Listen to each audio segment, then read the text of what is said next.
Now I have to assert my dominance on my headset. That sounded fucking weird. Why did I say that? Why did I say it like that? What is this?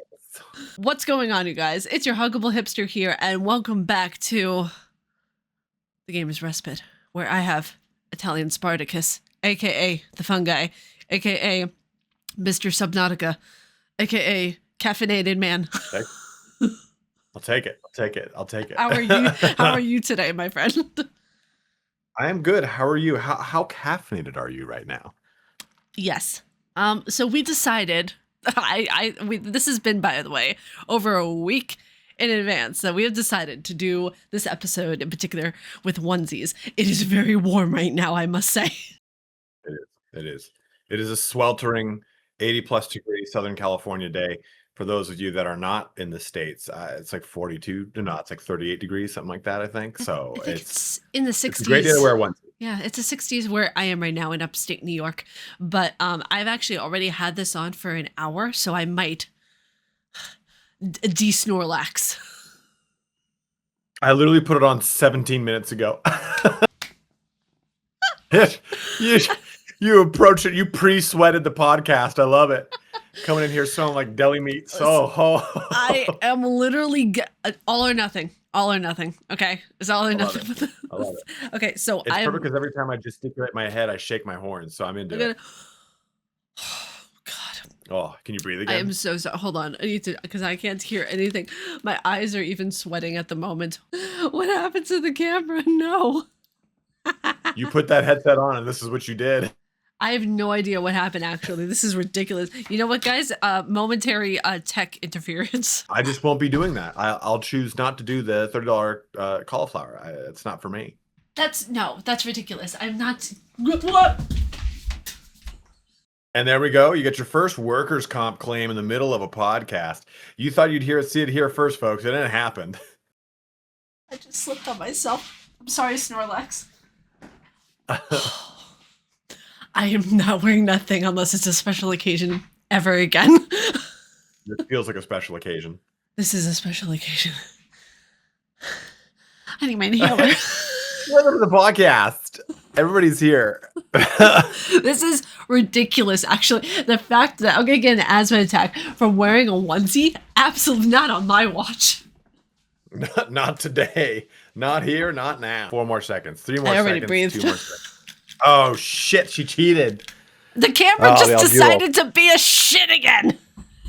Man, this is getting wild. Wow, you guys just saw a little bit of insert clip there, a little bit of post-production editing there. Hopefully my camera doesn't take a shit on me right now when we're starting the podcast. What podcast is this? Oh, man. I swear, I've been doing this for like a decade. I'm positive. I can feel it. We're all used to technical issues. Oh, gosh. You know what's interesting, though, I've found with having a PC especially is that the more maintenance you have to do on it, that everything all at once seems to take a shit on you collectively. Everything. Absolutely. I had that happen to me where like in the middle of the night, I heard this sizzle and then a pop. And I was like, cool. Great, because Southern Californians are not prone to forest fires. That's an okay noise to hear. And I thought it was my monitor because I was like, well, that's weird. Everything was off. And I had I smelled burning wires. I'm like, all right, well, let me pinpoint that. And I'm not like a greyhound like sniffing around my desk, but it's like as I got close to my monitor, it smelled like burning wires. I'm like, oh no. And I tried to turn my computer on and I couldn't turn the monitor on. So I was like, oh, shit. Well, I'll go to the gym, and right next to the gym is a Best Buy. I'll pick up a new monitor. This is annoying, but you know what? This is what we got to do. No big deal. I get back, and as I'm unplugging it, I'm like, you know what? Let me just try to turn it on again. Well, because I'm part stupid, I was pressing the wrong button to turn it on, and I wasn't turning the monitor on to begin with. The monitor was just fine. I was like, well, the hell is this? I went under the desk. I have a power strip that this is a standing desk that I've like Velcroed to the bottom of the desk. And that power strip blew. It was a surge protector and everything. It just decided to blow. So now I have a universal power supply down here. I got a new surge protector. I ended up keeping that additional monitor. Like I had to get new AC packs for like half the things plugged in down there. It ended up going from like just one thing to like there's 15 things that I have to deal with, and that's just the way tech is. It's like with car stuff. You have one thing with the car, it ended up being 9 other things. Like great. It's so like this is why like I absolutely love having like I love having just the humbled privilege of being able to have consistent work in the gaming industry, or else I wouldn't be able to avoid half the stuff that is breaking on me right now. So I have to give a shout out to my assigning editor, Mark Medina. He hooks me up with work, and I just love being able to work. It's fantastic. Yeah. Tax write-offs too, man. They're great because like, well, you know what? That camera's for work. Exactly. And oh my God, I get to like actually like write off the Steam Deck as a thing for work, which is crazy to me. Like this was the first year, and I have to get a little bit sentimental actually, because this was the first year I ever did my taxes. And this was the first year I actually made enough to where I could do them in New York. And I was, thank you. I was very, very happy about that. Because when my mom was helping me do stuff with TurboTax and everything, she was like, yeah, well, you can write this off and you can write off some of the games. And I was like, never in my wildest dreams did I ever think I would write off video games on my taxes. I feel that. Like I bought a new system, years ago, and my tax guy's like, you write that off. I was like, I guess you're right. I do make video games content for a living. Okay, you're right. Yeah, fuck. It's crazy. Yeah, it's crazy. It really is. Oh man. But you guys, we have a jam-packed podcast right for you guys. I have topics. Okay. See, professional. I am a silly 33-year-old, but I am a professional nonetheless. Gosh darn it. So we are going to go into some fun stuff. There's one thing that I saw from Jacksepticeye, and he did a video, I believe it was with Dextro, saying keep it or delete it.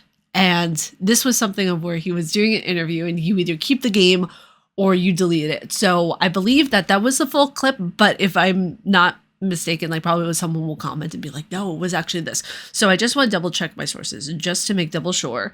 There's that impulse to bless you, to sneeze. There's that impulse to like, bless you again, my son, daughter. But there is that impulse to like, oh man, how's someone else doing? Let me look at their projection. Let me see how they're doing. They're married with 75 kids.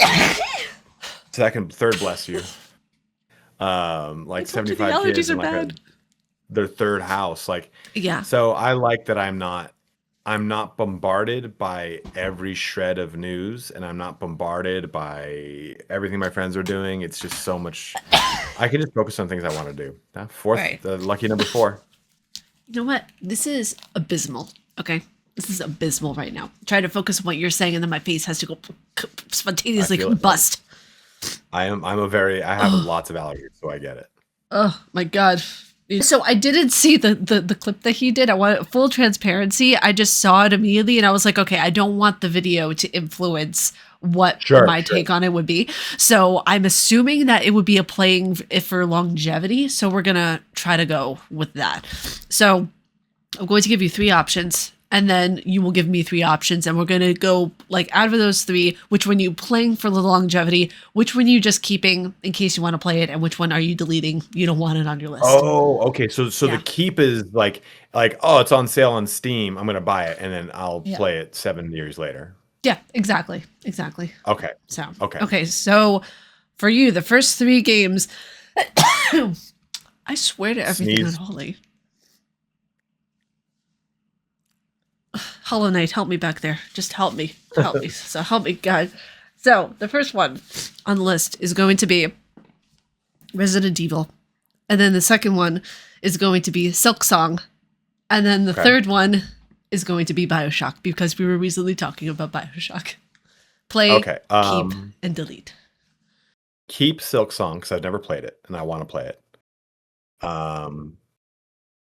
Delete Resident Evil, because Resident Evil is made by people who don't like people. Because why is there that much scary stuff in a video game? I'm not going to be scared in a video. I'm too scared as a person. I don't need it in my video games. and then play Bioshock because I love the Bioshock series. Oh. Absolutely. Okay. I'm starting to like it too. I mean, ever since I saw like the humor in that game, I was like, there's an intruder, but he's ugly. I'm like, oh my God, this is fantastic. Like I said, I can't wait till you get to the end. And I can't wait till you try Bioshock Infinite. I think you'll love it. You will love it. Okay. All right. I'm very much looking forward to it. I just have to say, you guys, no spoilers in the comments, please. I am just halfway through the game at this point where I'm at. So at least I assume it's halfway through. It's giving very almost end of the game-ish vibes. It's not a long game by any stretch of the imagination, but it's impactful, which I like about it. It has a lot of substance to it. There's a lot of psychology going on there. But yes, please do no spoilers in the comments. All right. What are your 3 games for me? So you gave me like 3 very just interesting, soulful games. So let me choose 3 for you. Final Fantasy. Okay. This can be.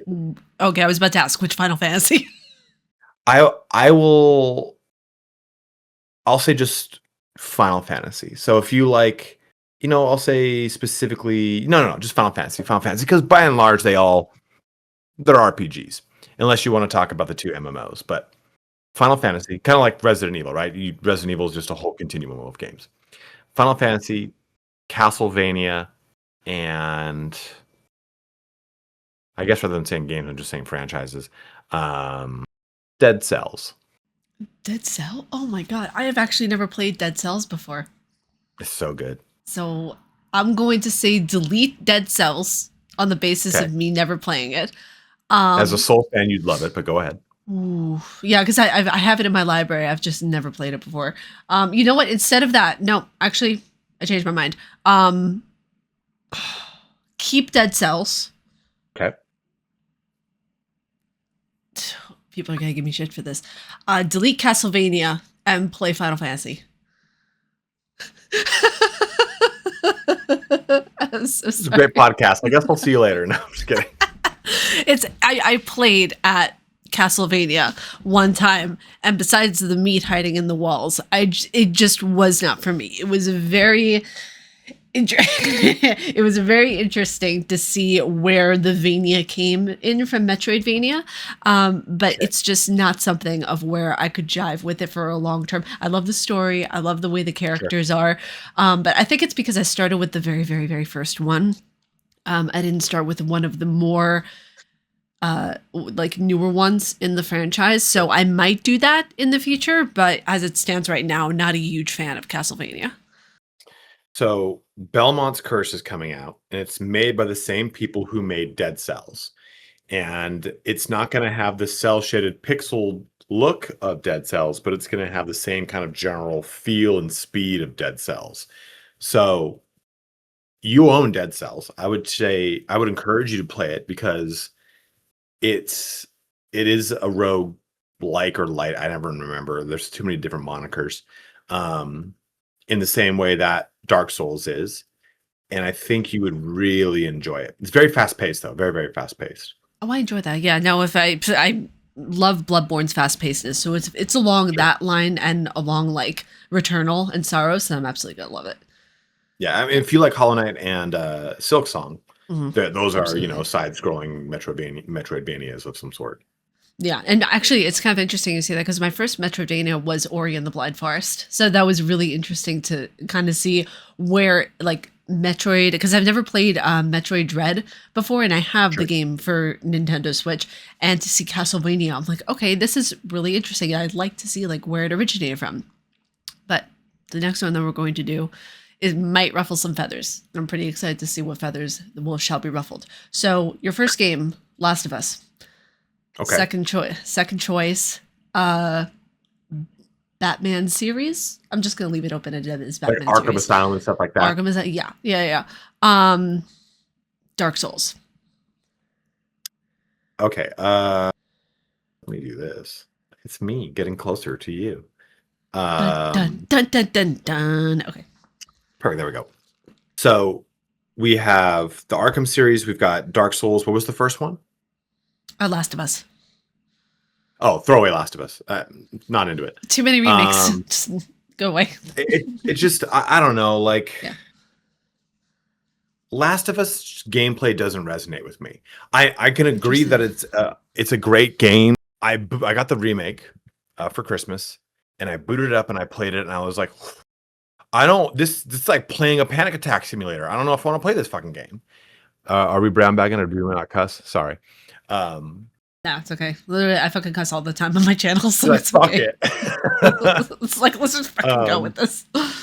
But I was like, I just don't like this. And then I watched more gameplay of it. I was like, I don't really want to play this. So I watched more gameplay of it. I was like, I just really don't want to play this now.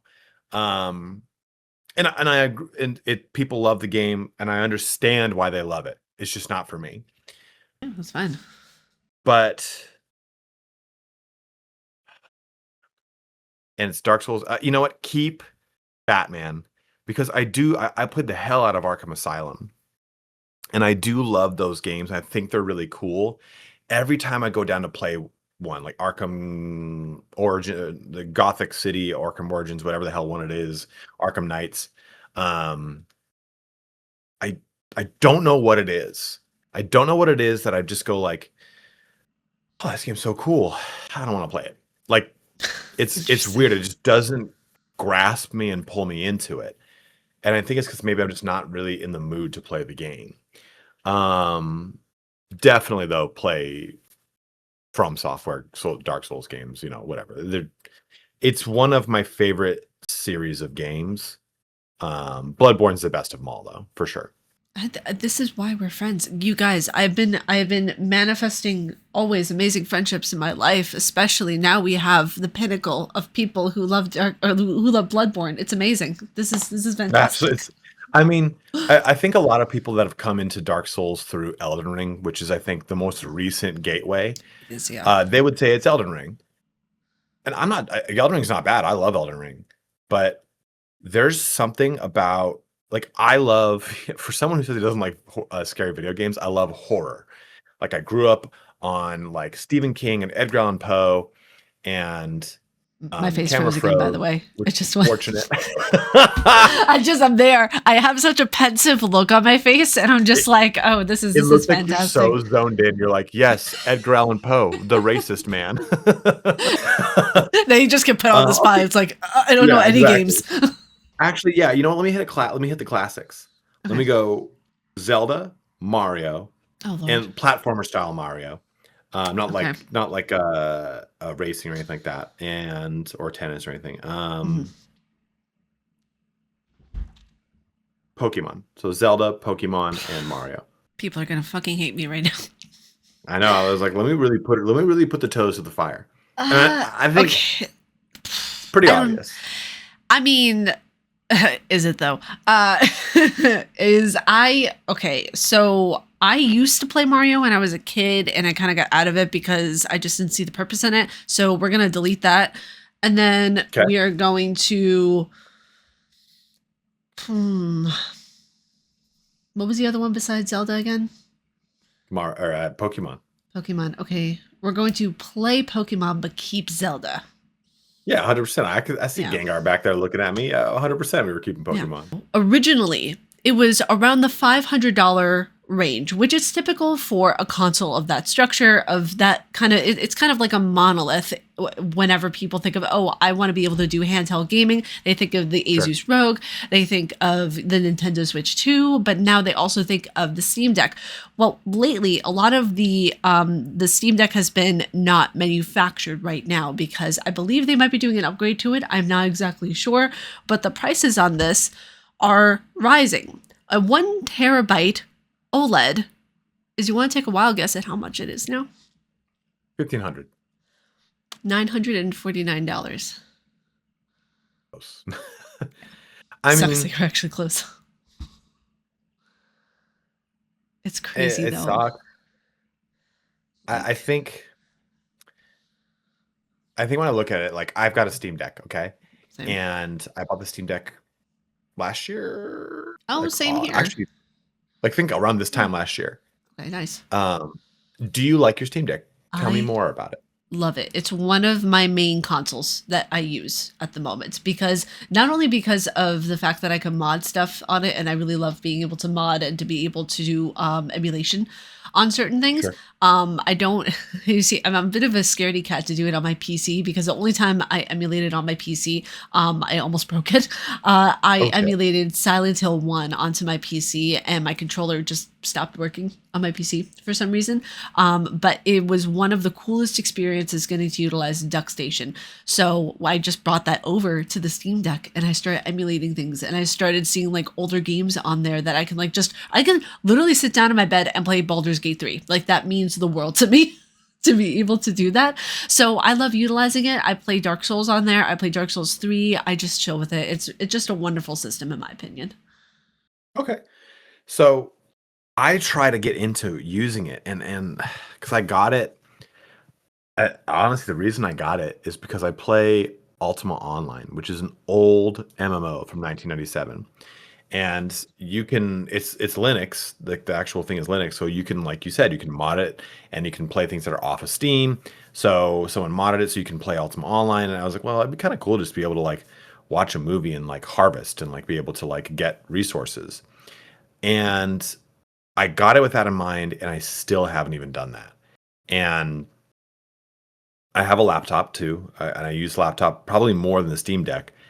And I think the biggest thing is like I spend so much time on my computer for work and for my own pastimes that when I'm away from my computer, I just want to be away from my computer. And because the laptop is more of a redundancy for me, and then more than anything, like if I go to visit my parents, I got the laptop. If I absolutely need to make content, I absolutely need to jump on something.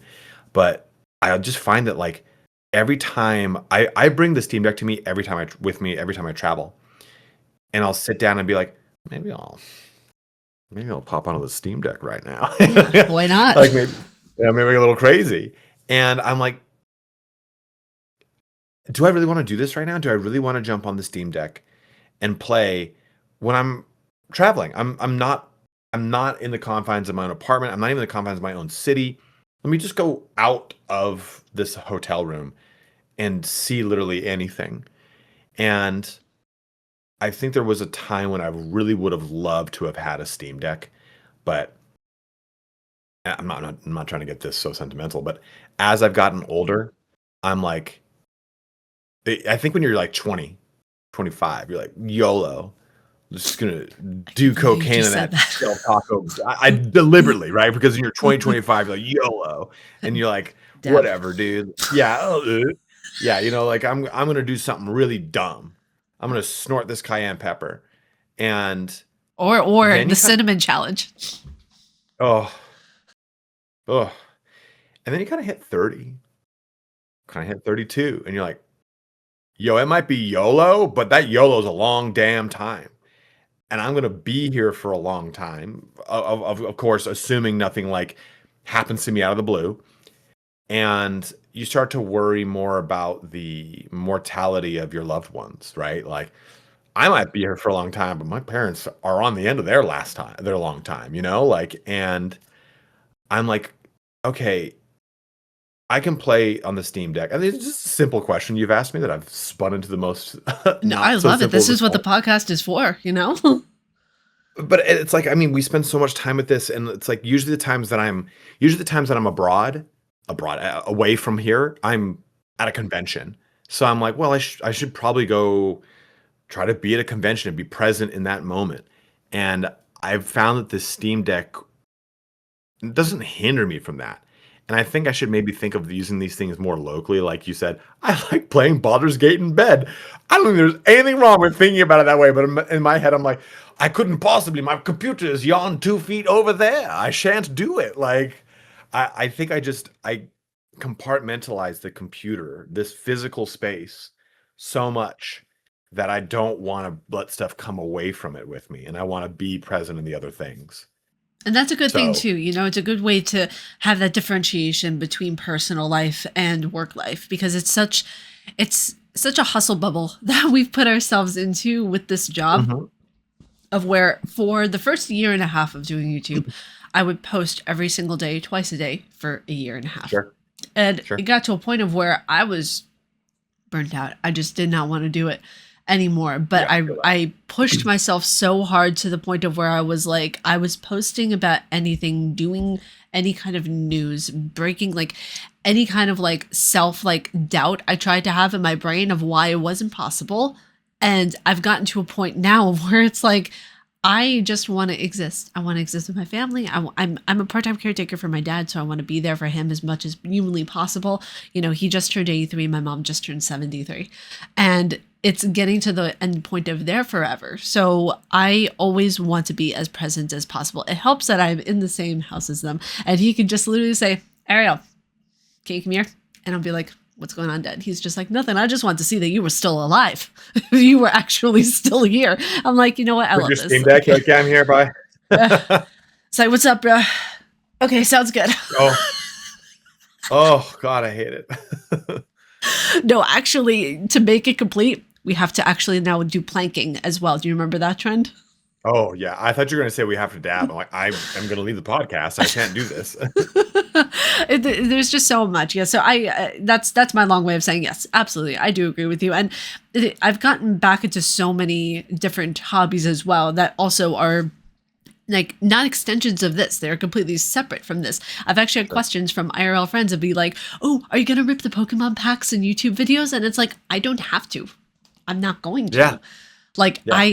I am so just in my own bubble when it comes to Magic the Gathering, Pokemon, Dungeons and Dragons. Like I love having those hobbies, even reading and stuff like that. I just don't want to publicize a lot of it besides a few Instagram stories here and there because YouTubers, and this is another topic I actually wanted to dive into with you, YouTubers are allowed to have their hobbies outside of making content creation. Yeah. Yeah, 100% agree with you. Yeah, so I want to know like what hobbies you have because I know that all of us have like our own ways to wind down and just relax, like whether it's TV shows, music, all of that kind of stuff. It's like I've got too many. So I'm like, which ones do I say? Honestly, I play a lot of, and this is. I mean, like, yes, we're gamers. Yes, we play YouTube games, the game of YouTube. The YouTube's and tubes of you. And we also, it's like, I think playing, if I say like, oh, I'm a gamer. Yeah, okay, so you play From Software games, you play Call of Duties, you play sports games. There's a repertoire that people think of when you hear the word gamer. But a big hobby of mine is I play a lot of old retro MMOs with friends. And that is probably one of my biggest ones, my chief hobby. But I paint and assemble Warhammer models. I've been doing it since I was 12. I compete in Olympic weightlifting. I compete in these things called High Rocks and these things called Spartan races. And I've done those I've competed in Olympic weightlifting for like 14, 15 years. The other things I've done more recently. I like to dance. I was called dancing. That's I'm a big dancer. Cool. Not a hobby per se, but and then one hobby I have too many inside hobbies, I have a lot of friends that are like, what are you going to do today? I'm like, stay in, do whatever I want to do. Or don't you get bored? I'm like, no, man, because I don't just stare at the wall waiting for the next thing to happen to me or just watch Netflix. I have a lot of inside hobbies. And I think that is uncommon. And I think it's weird that is uncommon. Like, because there are hobbies that people need to have to be able to just exist outside of like the small bubble of a screen that they've concocted for themselves. I don't know if that sounds too harsh, but I feel like that's kind of, I agree. I mean, you and I are roughly the same age. And you remember you went to school, you finished the day of school, and you came home and you may or may not have done your homework. You watched TV, you played video games, you read, whatever you did as a kid. But you had the time to be social with your friends and also be educated in that, microcosm of your life. And then you shifted back to personal and family microcosm of your life, whatever it was. And I feel like with stuff like social media and stuff like even YouTube, we create and Twitch and all these things, we create so much constant parasocial stimulus that we don't just have times to sit down and shut the fuck up and read a book, like, or just, hey, like, go play an instrument, make music. I mean, even playing games on your own. Those are. I think you need critical time where you just are not plugged into a system that is feeding you constant screeds of information, either social stimulation or otherwise. And doom scrolling, in the sense of like just sitting there going through shorts or IG reels, that is, I don't think your brain gets a chance to just be on its own and go, "Whew, okay, homeostasis. We're just chilling here in this like pool of life. Got it. Okay, cool." Like, I think, and I'm not perfect. I do those things, right? Like, I pop on YouTube Shorts and just do this for 25 minutes and realize I've been on the toilet for too long. But like, it's just, I I have a lot of inside hobbies, and I'm like, I should learn saxophone, so I'm going to start learning sax. I don't know if I'll stick with it, but I'll try it. And that is the longest response to what are your inside hobbies, but there you go. So, oh gosh, I have a lot, and I don't even know if I can encapsulate them all here, but I love to do things outside of what my work is because so for those of you who do not know, YouTube isn't my main source of income. It's just what I do as a passion project for the past decade that's allowed me to do what my income is now, if that makes sense. So I am a freelance video editor at IGN, and I'm a freelance writer over at Game Tyrant. And it's become one of, I think, the best freelance things I could ever have asked for, because I started originally actually doing videos for Twitch and YouTubers. And it's been a blessing, honestly, because now I actually get to enjoy the hobbies and invest into what my hobbies are now. So like, I will collect Pokemon cards, and I'm in the process of making a master deck for like all the Leafeons, all the English Leafeons right now. So absolutely love it. As you can probably tell, my favorite Pokemon is Leafeon. I see it. I was like, Pokemon's the answer. Pokemon's the fucking answer right now. Hold on a second. Let me see if I can tilt that up just a I tiny see bit. Mimic. I see the Clefairy. What is that? Yeah. Oh, I see Umber Jolteon or whatever the hell. Umberjolt, that, chef's kiss. Perfect. That's what it's just called now. It's just Umberjolteon, Put those two together. Get that Moonstone going. Oh my god, no, we need the trilogy stones. What is it? The trilogy stones? What are they called? The stone series from Marvel? I don't know. People are gonna murder me. Infinity Stones. I thought, I was like, shit, that's a Pokemon thing. I have no idea. I'm not that well versed in the Mon. Oh, so people are gonna kill me. I was like, shit, dude, the trilogy stone sounds sick as fuck. Shit. The blood, the spirit. I was like, man, this is sick fucking stones. People are gonna kill me in the comments and be like, you fucking noob. I was a whole new, I thought we were in a whole different fandom with that one. Oh boy. Yeah, it's the way I confused actually Star Wars and Star Trek one time. Jesus Christ. Launch these photon torpedoes at the Jedi. I agree. Yeah. Yeah, may the force be with you. I hate it. Mine was a joke. Yours hurt. So, oh gosh. Okay, so one of my main hobbies actually is music. Besides Pokemon, I like to do music production. I love playing guitar, piano. I sing, but I really love whenever I can playing the djembe, because West African drums was my life in college. I was in the West African drumming ensemble when I was, 16 to a year before I graduated, because the year I graduated, I was solely working on like my thesis and everything like that. So I unfortunately did not have the time to do that. And when I was in like West African drums, it brought upon a new meaning and love for music for me. So I loved it. And there were West African dancers that were there, and it was a part of where like you can learn how to do the dances from that part of the region. And I absolutely fell in love with it. It was amazing. That's awesome. That's amazing. The way you described it though was like playing the guitar. You're like, when you threw that curveball at me, I was like, holy shit, West African drums? That's like saying, well, when I first heard the didgeridoo, I was like, whoa, damn, I didn't expect that. Holy crap. Yeah, no, it got to a point of like we would actually like go to different colleges and everything to perform and all of that. So it was really fun. It was kind of like pitch perfect, but you know, without like the rivalries and everything like that. It was so much fun. I loved it. I still do like music production. I wish I had more time for it than I actually do. But I color. I just love taking the time to color and read, and I have like a full-on Witcher coloring book that I use, and it's fantastic.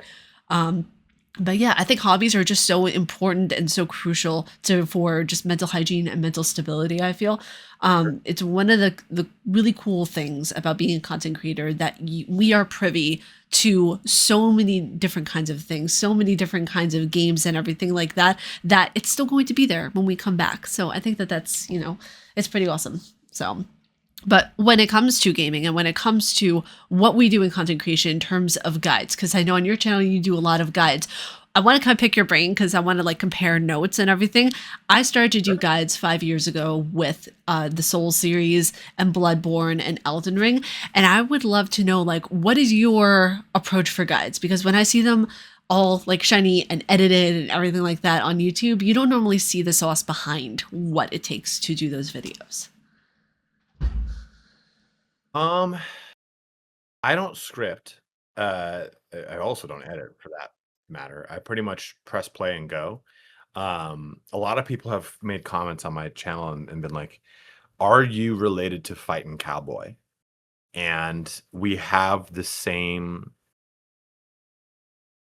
guide cadence. We have the same guide style where we show and tell, and less tell and show. Where I think a lot of people heavily will edit and say like, yeah, you know, when you're using this ability, sometimes you'll get this level of combo, and they'll show you what that looks like.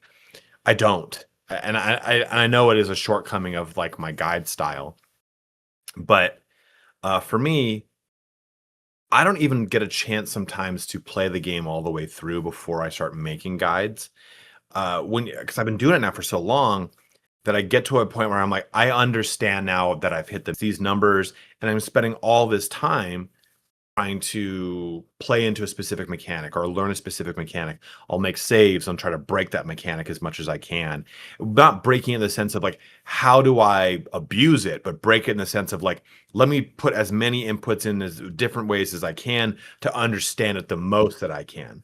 Like for Crusader Kings 3, I would get to a decision, save the game, do it, play a little bit, roll back, make a different decision, roll back, make a different decision, roll back, to understand how decisions would have ramifications into the game. And if I play a game for content, I just can't help but play like that now. And because oh man, this is an interesting mechanic. Let me just dive as hard as I can into this and see how I learn it. And then I never would have thought I have some sort of gift for explaining abstract concepts in a concise manner, but I somehow do. So I just take all that playtime, and I'll right over there, it's an acrylic board, and it's a calendar, but it also has like a spot to write. And I would usually write like a bunch of notes down. So, and it's not like notes like, okay, it's usually like chapter breakdowns, like, okay, I want to talk about this weapon, that weapon, these things, those things, and I'll just press play for each chapter beat and hit it and go, okay, that's my next chapter, cool, and just bleed into one another. That's actually really cool. That's very thorough too, because I have seen those similarities between you and Fighting Cowboy, of where you guys will go in and explain things in a very similar manner. But also, I think the way in which you approach a walk, like not necessarily a walkthrough, but like a guide for a certain way to do something is still different, because stylistically it is your own wire. As with Cowboy, right, he goes into things that I never even thought to go into whenever I do a guide for my stuff. Hey everybody, it's your boy Fighting Cowboy here. We're going to be jumping into this content. Yeah. Mine's the nervous energy of a mid-30s man who's not married and is like, please let me show you this thing really quick. I might mess up. Oh my god, that's making me think, like, what energy am I bringing? It's like, oh my god, no, I'm the golden retriever. I'm bringing in like, hi guys, so what's going on right now? Let's show you this. Ari here, ready to talk about some stuff. If you want to parry him, just go for the throat. I seriously, like, I can be a little, only just now started, okay, not just like right now, but when I started actually doing freelance at IGN, I started scripting more of my videos because I thought, let's try it. Let's see how it goes. And I used to just do ad lib on everything. Now I script everything for my videos, which it was an interesting 360 to do because I just wanted to go off the cuff with a lot of stuff, just create notes here and there. But I find it's a lot better, at least for me, that I get to just sit down before, like the night before, like with the video, and just go at everything. Because right now, for example, you guys are going to be seeing this after it comes out, but I am working on a video right now on etiquette in co-op in Elden Ring. And I feel like there are a lot of beginning players who just do not know the proper etiquette when they are invading players or when they are being invaded. No, go ahead. No, it's okay. Go ahead. Please, I implore you, sir. So then, okay, so you used to ad lib and now you script. Tell me that journey. So do you feel like your voice changes when you script or ad lib? And do you feel like one gives you just a little bit more, not security, but like a little bit more, less anxiety? You're like, okay, I'm going to make this video. I have the things I'm going to talk about. It's already set. I'm just going to go ahead and run through this. Like why go from ad lib to scripting, and how's your experience been with it? When I was ad libbing, I was going at it from a perspective of there would be things after I was recording that I thought, I should have said this. I should have approached this in a different way. And when I'm thinking about it after the fact, it makes me more self-conscious about the video that I'm producing. So when I finally write out a script and I have time to sit with, that's why I don't like, it takes me a few weeks to actually get a proper video out sometimes, because I will like film a bunch of videos during the time that I am doing freelance work, because I won't be posting content at all when I'm doing freelance work and when things are like happening at IGN. I will literally just be doing that. And when I have free time, like when I'm lying down or when I'm about to go to bed at like 5 o'clock in the morning, I'll write out my scripts and stuff. And I'll think about it and I'm like, okay, I want to create a backlog. That way people have content when I come back. So like, for example, this week, there are going to be videos every single day that I've done. And I created that solely because when I create scripts, I think, okay, I want to hit these key points. Like, I'll share with you this, for example, because I know that since this video is going to come out after the podcast drops, it'll be fine. But like, I approach the co-op video, for example, like, okay, I want people to understand that if you were co-oping with a friend, be sure to set a password, be sure to do everything together, like work as a team. Don't just have one person doing all the work and you're just sitting there doing nothing, basically. The boss pool of health is going to be a lot larger when you're going into a boss when there's another person on the team with you. If you're co-oping for the first time and you're an invader, don't be a dick. Be simple. Right. Be humble. Understand that the other person there is there to have fun and you're randomly being summoned into a world. You are not getting to choose the world you are being summoned into in Elden Ring. So it's a lot of etiquette stuff. It's a lot of things of where if I think we may through it, I want to make things more thorough. And, you know, simply put, I want to be able to make it as clear cut for people as possible and not miss anything or cut any corners. Sure. Okay. So, yeah. That's pretty much why I do it. And I'm actually curious as why you do it the way you do it too, because I'm really, really interested as to the ad-libbing portion of it. So like I said, I'll write down, even if I say stuff like percentages in a video, I write them down. And I'll put like, usually, I don't think I have any right now. Usually I'll have like because I like physically writing. Like I always feel like if it's something that's on a screen, because I've got two screens, when I'm recording, I kind of dismiss the other screen entirely. I mean, you don't see my face in my video, so I can just kind of go, yeah, okay, good, hit it all. So I'll usually put it over my keyboard or like in front of my keyboard. So it's like, I can hit like, okay, hey, you know, I know I was going to talk about shield combos, light, and like, and I'll put like a little note under that, like, okay, make sure to talk about these portions. So because I did have those times where I would do a video and I'd be like, forgot to talk about shield combos, fuck. And I would have the video uploaded and be like, okay, is it worth taking down before it goes live? Is it worth taking down to add this one sentence in, or can I append it with a pinned comment? And I would weigh those a lot. So that's why I did this. And to me, we're especially now, we are in a last 2 years in a society filled with AI voices, and people think my voice is AI sometimes. I'm like, "That's high praise, thank you."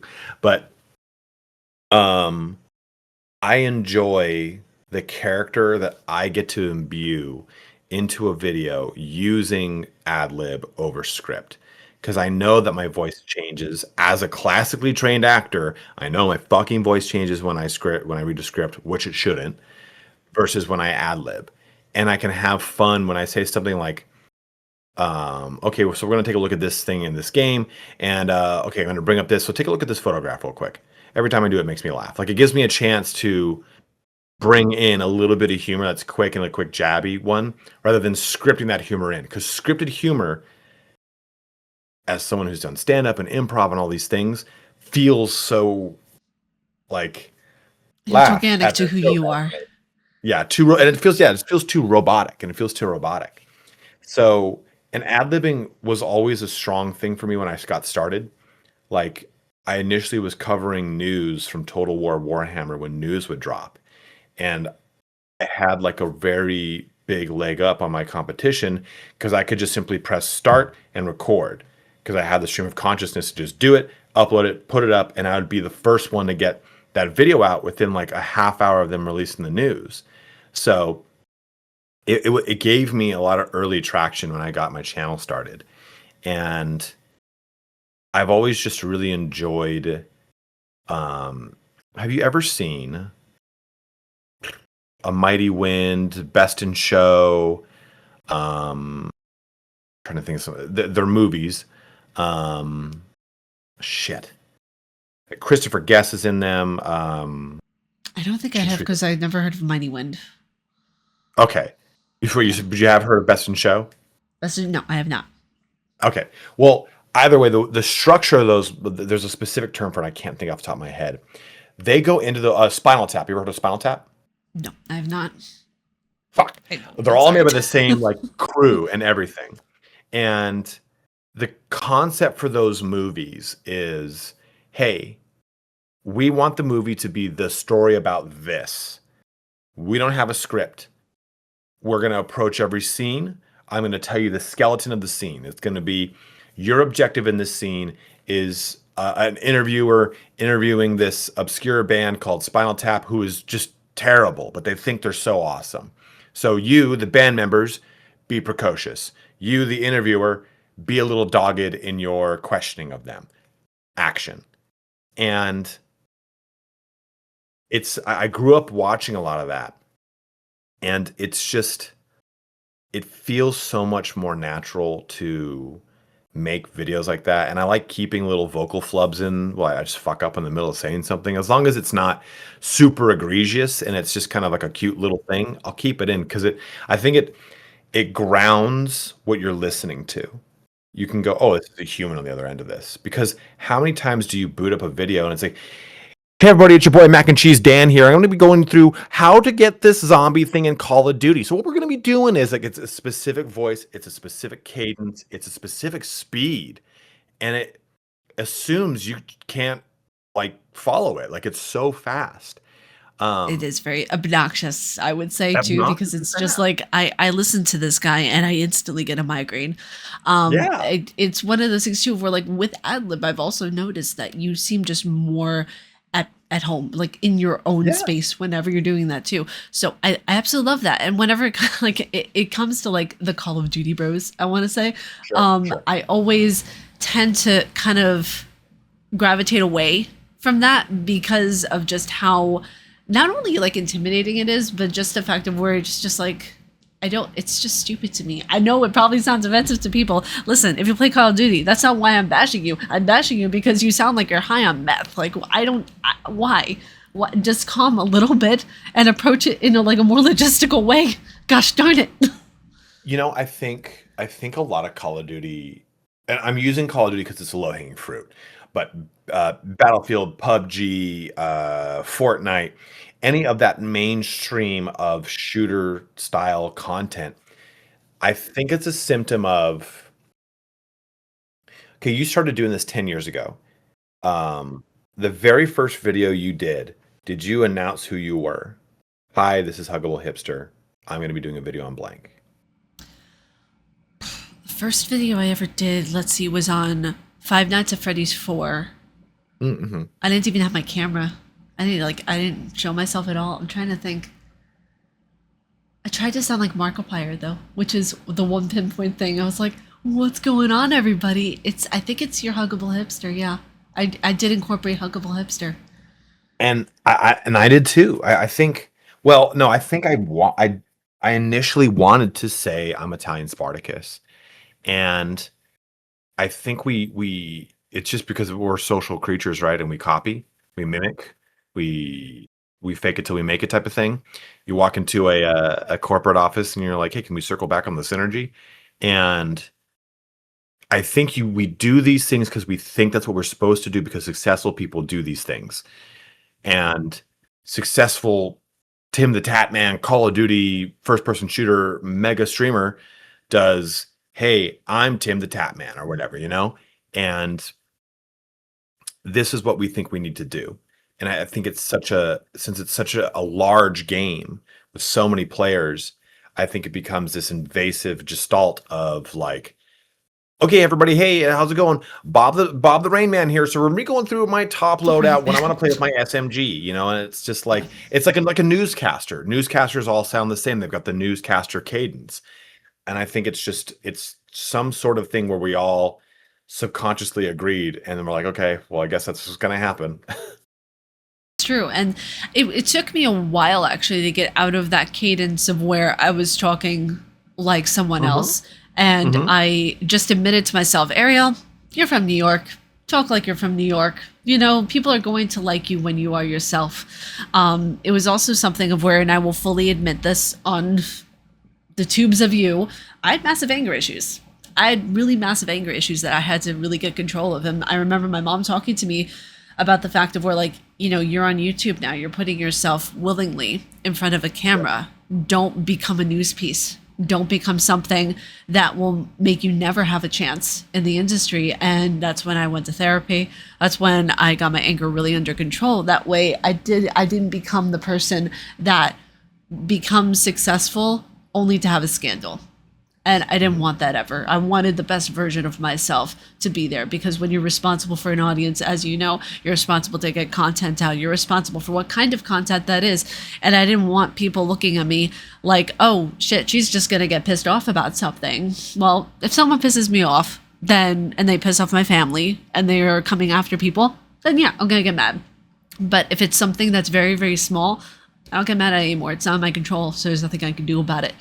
Sure. So that was a big learning curve. And it was one thing of where it was like YouTube really taught me how to take responsibility for my actions, I would say. Because this space is very much, it's very much changing all the time. It's constant. And it taught me being yourself is fine. You don't have to be a Markiplier. You don't have to be, you could just be an Italian Spartacus and I could just be a Huggable Hipster. And that's it. You know? Yeah, absolutely. The way since we both have like noun associated names, it's really funny. It's just like, yeah, you know, you're just an Italian Spartacus, and it's, if I say that IRL, people will be like, oh, what is that? Like, what? Just a goofy name I made because I wanted to take getting a Gmail account seriously. Oh my god, no, actually, I was about to ask, where did you come up with your name? Because mine was like a really random thing up at college. What was your first AOL Instant Messenger screen name? That's right. That's right. Say it. It's Gothic Girl 17. Fuck yeah, it was. No X's? Okay, fine. I guess you weren't a real Gothic girl then. With like the whole like thing there, Oh, like the God, girl. yeah. Oh, no. Oh, I just unlocked a core memory for you, didn't I? I hate it. I want to leave this podcast forever. With like the beanie with like the bangs coming down, like, tonight will be the night that I will fall for you. You just is such a good Hot Topic worker. Oh my gosh. That was my home when I was a teenager, actually.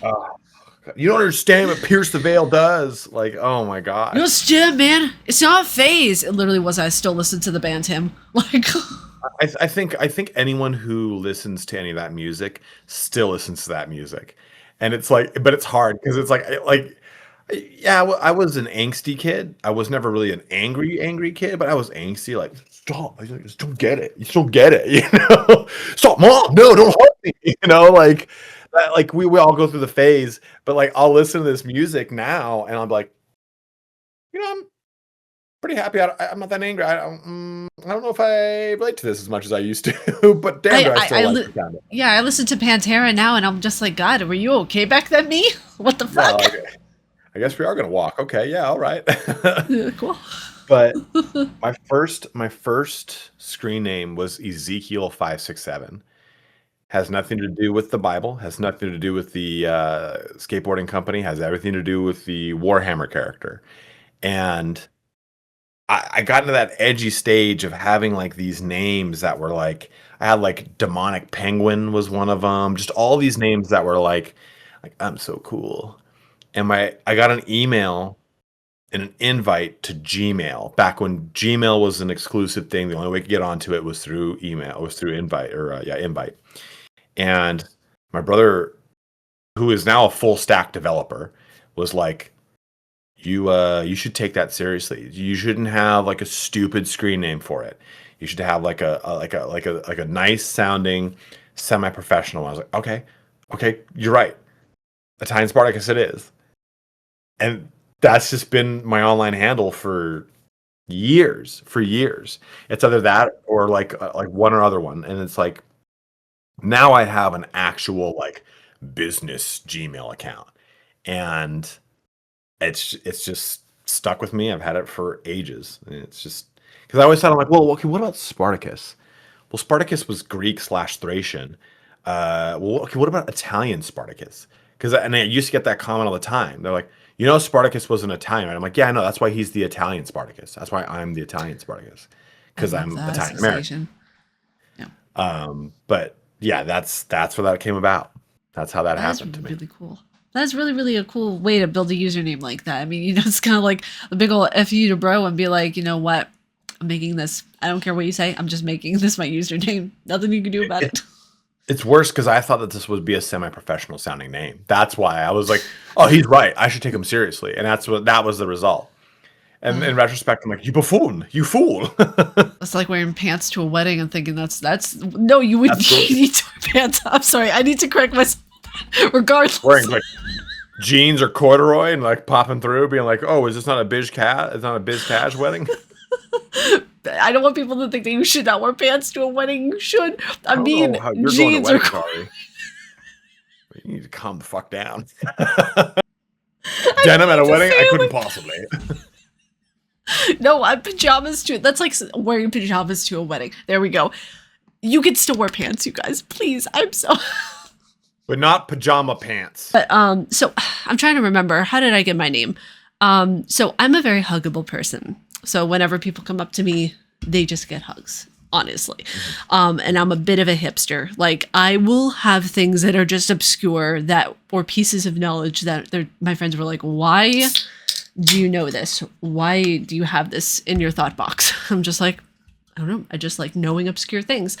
And when I was trying to think of a YouTube username, I was tutoring someone at the science center where I used to tutoring and in the library.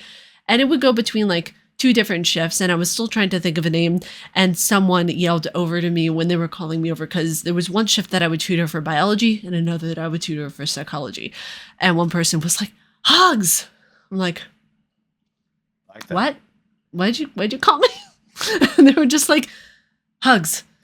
And then another person was just like yelling over to me, same person, another time, huggable. I'm like, got my thoughts going a little bit after like the first few times that they were saying it. And I knew that I wanted something with hipster in the name because hipster were just like, it was funny. It was an inside joke between a few friends of mine of where we would all just call one another hipsters because we would wear scarves. Like it was just a funny inside joke. Yeah. And one person was listening to the White Stripes and someone said, oh, you're such a fucking hipster. Even though they went mainstream, you're a hipster. And I thought about it. And then the 4th time that someone came over to me, they were like, hey, huggable. I'm like, I can work with this. I thought, and then it clicked with me. I was like, "Ooh, wait a second!" Instead of like pairing everything else, like I was like saying lemon hipster because I love lemons, caramel macchiato hipster because I love caramel macchiatos, so coffee hipster, not really the best. But then I heard it when it finally escaped my mouth. Huggable hipster, it worked. Good alliteration. It was something of where I was like, okay, I know what I want to do now with things and I want to move forward. And then now it's like I create guides on the games that I love. I don't know. What was your journey? Like when you first started YouTube, was it a thing where you knew what you wanted to do right out the gate, or did it take time? So yours was intentional. You were like, I wanted to create because I wanted to create. I made prank calls with my friends in high school, and we recorded them. And my one friend would edit them, and we would throw them up, and we would just it was back when YouTube wasn't a thing like that. There was no paid platform for YouTube at the time. It was independent, it wasn't owned by Google. And we would just we were putting the prank calls up not to be big, but so hey, I put them up so you can watch them. And we would just watch our own prank calls. And the very first one I did got like 300,000 views. But I was like, something like that. And we kept making prank calls and throwing them up there, and we would just make new volumes of them. But again, we never expected there to be a follow through of anything. And it never went anywhere. And then fast forward a chunk of time into my corporate life. My one friend goes, "Hey, do you know about this game called Warhammer?" I'm like, "Yeah, I dabble. I know a shit ton about it." Yeah. He goes, "Well, do you know about Total War?" I'm like, "Sure do." And he said, "Well, why don't you make Total War Warhammer content with me? Because I haven't been making it." Him and I went to college together. His name's Turin. And I was like, okay. So he told me to buy the mic you're using, a Blue Yeti. And at that time, I was competing in Olympic lifting. I was not, I think I was just starting to be. I was about to be the VP of sales at a tech company, and I had a girlfriend. So I had all these things I was doing in a given day. And I honestly, I hated my life. Not, well, eventually because of the girlfriend, but that's, um, It's not a thing for right now. Now is the focus of the story is Warhammer, right? No, I'm just joking. Exactly. But I hated my corporate job because I hated sales. I felt like I was selling my soul. I loved competing, but it was hard. It was like 3-4 hours of training almost every night. So I would wake up at 6 in the morning. I would go to work. I would work. I would start training about 4:30, 5 o'clock. I'd finish that. I'd talk to my girlfriend, or we'd have a date nights on random nights, whichever in between all that. Then after all those things, I would sit down and make a video at like 11 p.m. And I would love it. I would like come alive. I would finally have a creative outlet because I had all this creative past in college and everything like that. So I finally was able to be creative. And most importantly, I was able to say what I wanted. And you're in a corporate setting, you cannot say what you want. And I mean that in the sense of like, I can't be on a phone call, in a sales phone call, be like, "Bob, why don't you just shut the fuck up for a second here?" I can't say anything like that, right? Like everything has to be such a curated response, and it has to be such a measured response because I'm trying to get an outcome. And it it was so cagey to me, and I didn't even realize it, right? And I think we spend so much of our lives looking back at the people that we were. Um, and wondering, would that person like the person I am now? Or I was so much freer then, I had so much less inhibition. I don't know the term I'm trying to use. I was so much more, yeah, that one. Yeah, that we'll go with that. Like you have so much, you have such a different, the world is so much bigger when you're younger. And it's not that the world, it's not that anything changes, is that you realize that your world is a lot smaller than you think it is. And um a lot of that is scary because I was like, man, you're going through a light 4.3 earthquake. No idea. Why is that doing that? Okay, give me a second. It's just having the momentary caffeine shakes. Need some water. Cut this caffeine. Okay, no, it's the green tea. There we go. Okay, we can continue on. But like I was so, especially at that point, I was like, younger me would hate me, would not like the me I've become, and I feel like I've lost touch of that person. And this is my super long-winded point to the point I was trying to make. Whenever we feel that way, I think it's important to know that that version of you that you wish you were, or the version of you you want to try to get back to, is literally right under the surface. It's just waiting for you to tap into it. It's not gone. It's not completely obliterated and you'll never get it back. It's just waiting for you to tap into that energy again. And it was so freeing to do that. And then I would go back to work, rinse and repeat my day. But during like lunch, I would come back during my lunches, record a video, go back to work. And then since I worked mainly with the East Coast, I'm on the West Coast, pretty much shut down at 2 p.m. And I'm there for 2 hours reactively answering emails. I would remote into my desktop back home and edit my videos. So I was working my shaft off, but I loved it because I finally had a creative outlet that allowed me as like a human to grow, because I was so stagnant. I was making really good money. I had a cool job, cool girlfriend, cool hobbies. I went to Las Vegas. It all didn't fucking mean anything because I was spending more than I was making because I was miserable. And I told myself, once I could make rent plus like $800, I'll just live extremely frugal and just quit my job. And I had told my boss, I was like, listen, I hate my life. I hate my job. I can't do this anymore. I've been doing this on the side. It's gotten to this point, and that's what I want to do. And he goes, well, if you hate your job, I don't want you to be here. That's terrible. And he was such a cool guy because his name was Mike, and he was a cool dude from Canada, and him and his wife ran the company, but he had like 4 kids from the ages of 12 to 22. So he was super hip. Like he was not like he would come in, like I remember at one point, like he saw a client talking to me and he goes, hey, why don't you slide into their DMs? I'm like, Mike, chill. I'll slide into his DMs. Like, like it was just, but he meant an actual email. But it was just he was just like, I'll use a hip word, a hip phrase the kids use. And he said, well, I still need you. How about you come in 3 days a week for 4 hours a day and help hand off your clients and everything to the person I choose to replace you. And you can help me hire your replacement. And I'll pay you your salary as a 1099 employee. You have to take your own taxes out. You won't get benefits, but you'll make the same money you're making. And I was like, okay. So I did that and it floated me for about 1.5 years, 2 years. And right before COVID hit, he was like, you've done a great job. We don't need you anymore. Are you okay? Is this going to like hurt you? And I was like, no, I've gotten my channel to a point now where it will provide me enough to be good.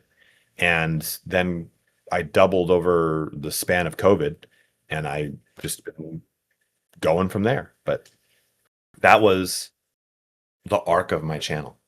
I do have to say, I know we have not known one another for that long yet, but I do have to say, I'm very proud of you for the strides you've made with your channel, for the things you've been able to do. Like, seriously, congratulations with all of the success. It's truly, like, absolutely warranted, plus more. Like, you do an amazing job with things on your channel. Thank you very much. I think we've talked about this. It's hard to believe you, but I believe you. It's hard to be in an insular job where I look at a dashboard all day where it's like, you fucking suck. That last video didn't do great. Or it's like, hey, did okay.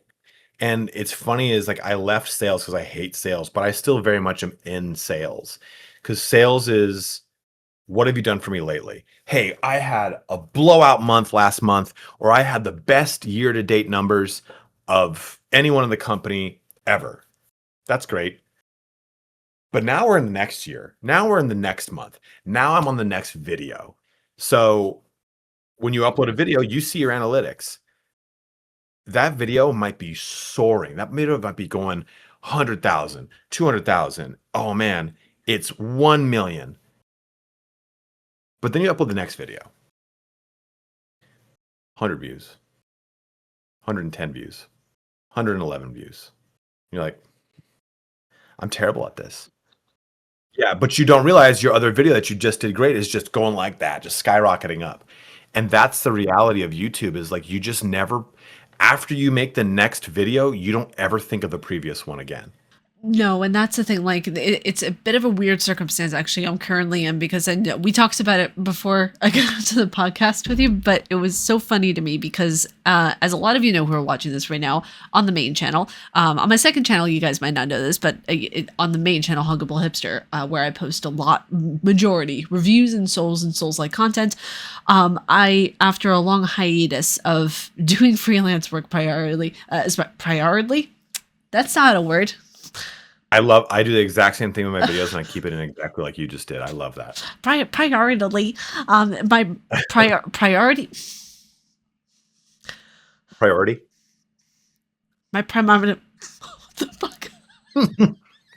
My primary priority.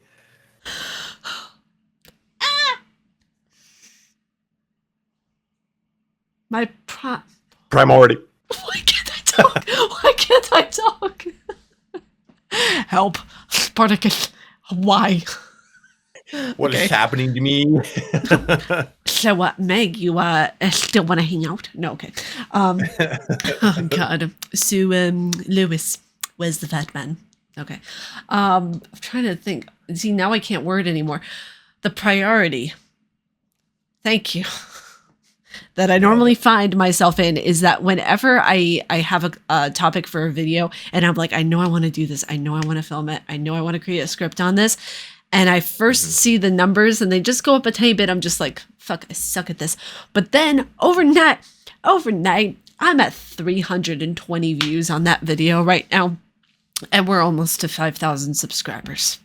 I say we because it's all of the community and the people who have helped me get to me where I am right now. So I never just refer to myself as an I, because it's definitely a team effort. It's one of those things that shocks me. If you had told me 10 years ago that it would have taken me 10 years to get to 5,000 subscribers, but you would have freelance work in the gaming industry and have made so many different friends, I would have been like, I don't believe you. That sounds too good to be true. Sure. Yeah. Right.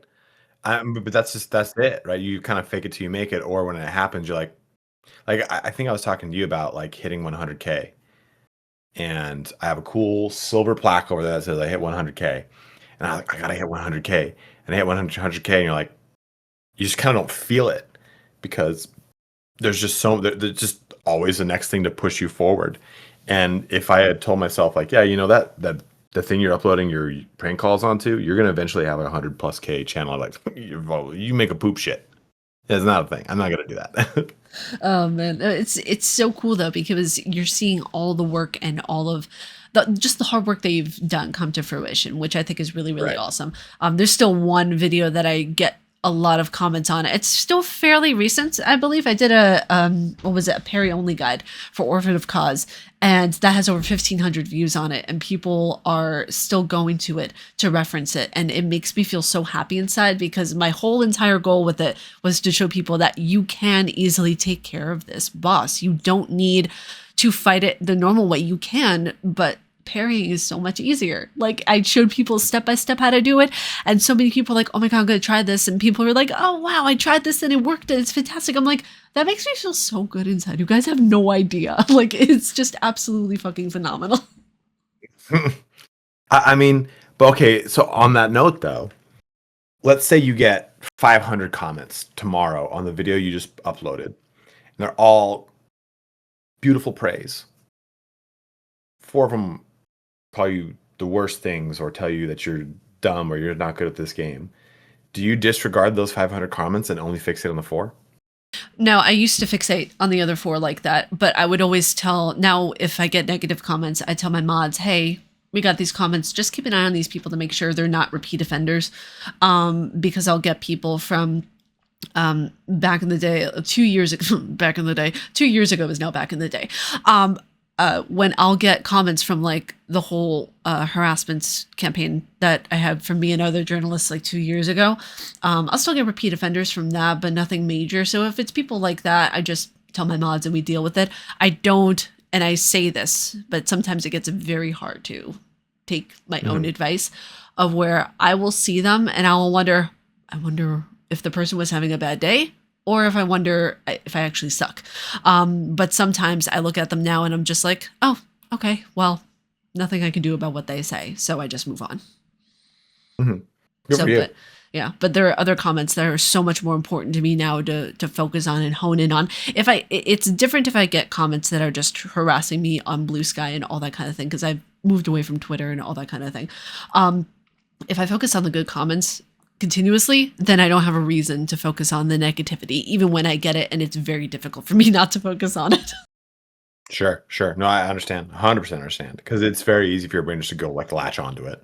Yeah, exactly. What about you? Do you focus on it, or do you have a way that you try to take your mind off of like the negativity? It depends. If it's a comment that's levied at attacking me, you're out. You're off. Like you're not going to try to have a discourse with me in good faith, then why am I even humoring you? You're off the channel. Bye. But if it's like, hey man, this video sucked because you talked about these things wrong, I'm like, well, my guy's got a fucking point. Damn it. You know, like this discourse like that has to exist. Unfortunately, I don't think many people know how to do those things a lot of the time. Like attack the subject, not the person. And but I find myself when I'll scrub through comments, reading comments, hey man, this is a great video. Oh, this changed my perspective on the game. This is such a good video. Oh my God, thank you so much. This video is terrible. I'm like, that's the one that stops me, you know, like, and it's just, it's a human psychology thing. There's an ego that's part of it. And it's like, I know that I hate that about me, that I can scrub through praise, negativity. I'm like, oh, son of a bitch. Let me read the fuck out of this one 7 times, you know, like it's just how we are. And it becomes definitely part of that rat race of YouTube that we've talked about so many times here in this podcast today. Exactly. And that's the thing too, where like I can say it, but it's easier said than done. And I don't mean to like, by the way, brush it off and laugh about it, but if I don't laugh about it, then it's gonna consume me, because I don't ever regret it. So it's one of the things of where like, oh, you know, this guy called me the R word, whoopity daisy do, you guys. Like if I don't laugh about it, you know, it becomes an all-consuming thing. But I feel like it's easy to say, yeah, just don't focus on it, you know, just don't be a part of it. And it's like, well, Karen, yeah, easy to say, but whenever, you know, you're faced with it after doing like a video that you're very proud of, it gets kind of weird. There was one video that made the rounds. I think even like a few of my content creator friends saw it. I did a video on gatekeeping in the Dark Souls community, and so many people proved my point exactly in those comments, which was so fascinating to see. So anytime you take a stance, right, of any kind, there's always going to be, what's going to draw more than anything is the contrary point, right? Like, hey, I believe that Mario's not a good game. Well, let me fucking tell you why it is a great game, buddy. That's what's going to pull more than anything. Because the people that agree with you are just going to, oh, that's a great fucking video, and not say anything. Or that they do, it's going to be very minimal. I think majority of the time putting yourself out there and creating things, there was you remember the website Cracked? The forefather of the list article, right? And their list articles were actual articles, though they weren't BuzzFeed, before BuzzFeed was a thing. Well, they had a writer named John Cheese or something like that. I can never remember his name. And he did a segment about like writing and creating. And he was like, for every one person who wants to create, 3 people want to tear that down. And it's just kind of the process of creation, right? There will always be people to critique things that are created across everything, content creation to movies to books, you know. And it's like, and some of us as content creators are on the level of the production value as far as like the amount that goes into it as a movie or a book, and some of us, dude, we're not, you know. Like it's kind of the weird thing about being a content creator, because it's a word that has a catch-all where you are in you think you're in one part of the bell curve, but you're probably not, like I think I make guide content, but then I'll look at some other guide content and I'm like, well, I don't make it like that. And then I'll see other guide content. I'm like, God damn, I don't make it like that though. Fuck, that's good.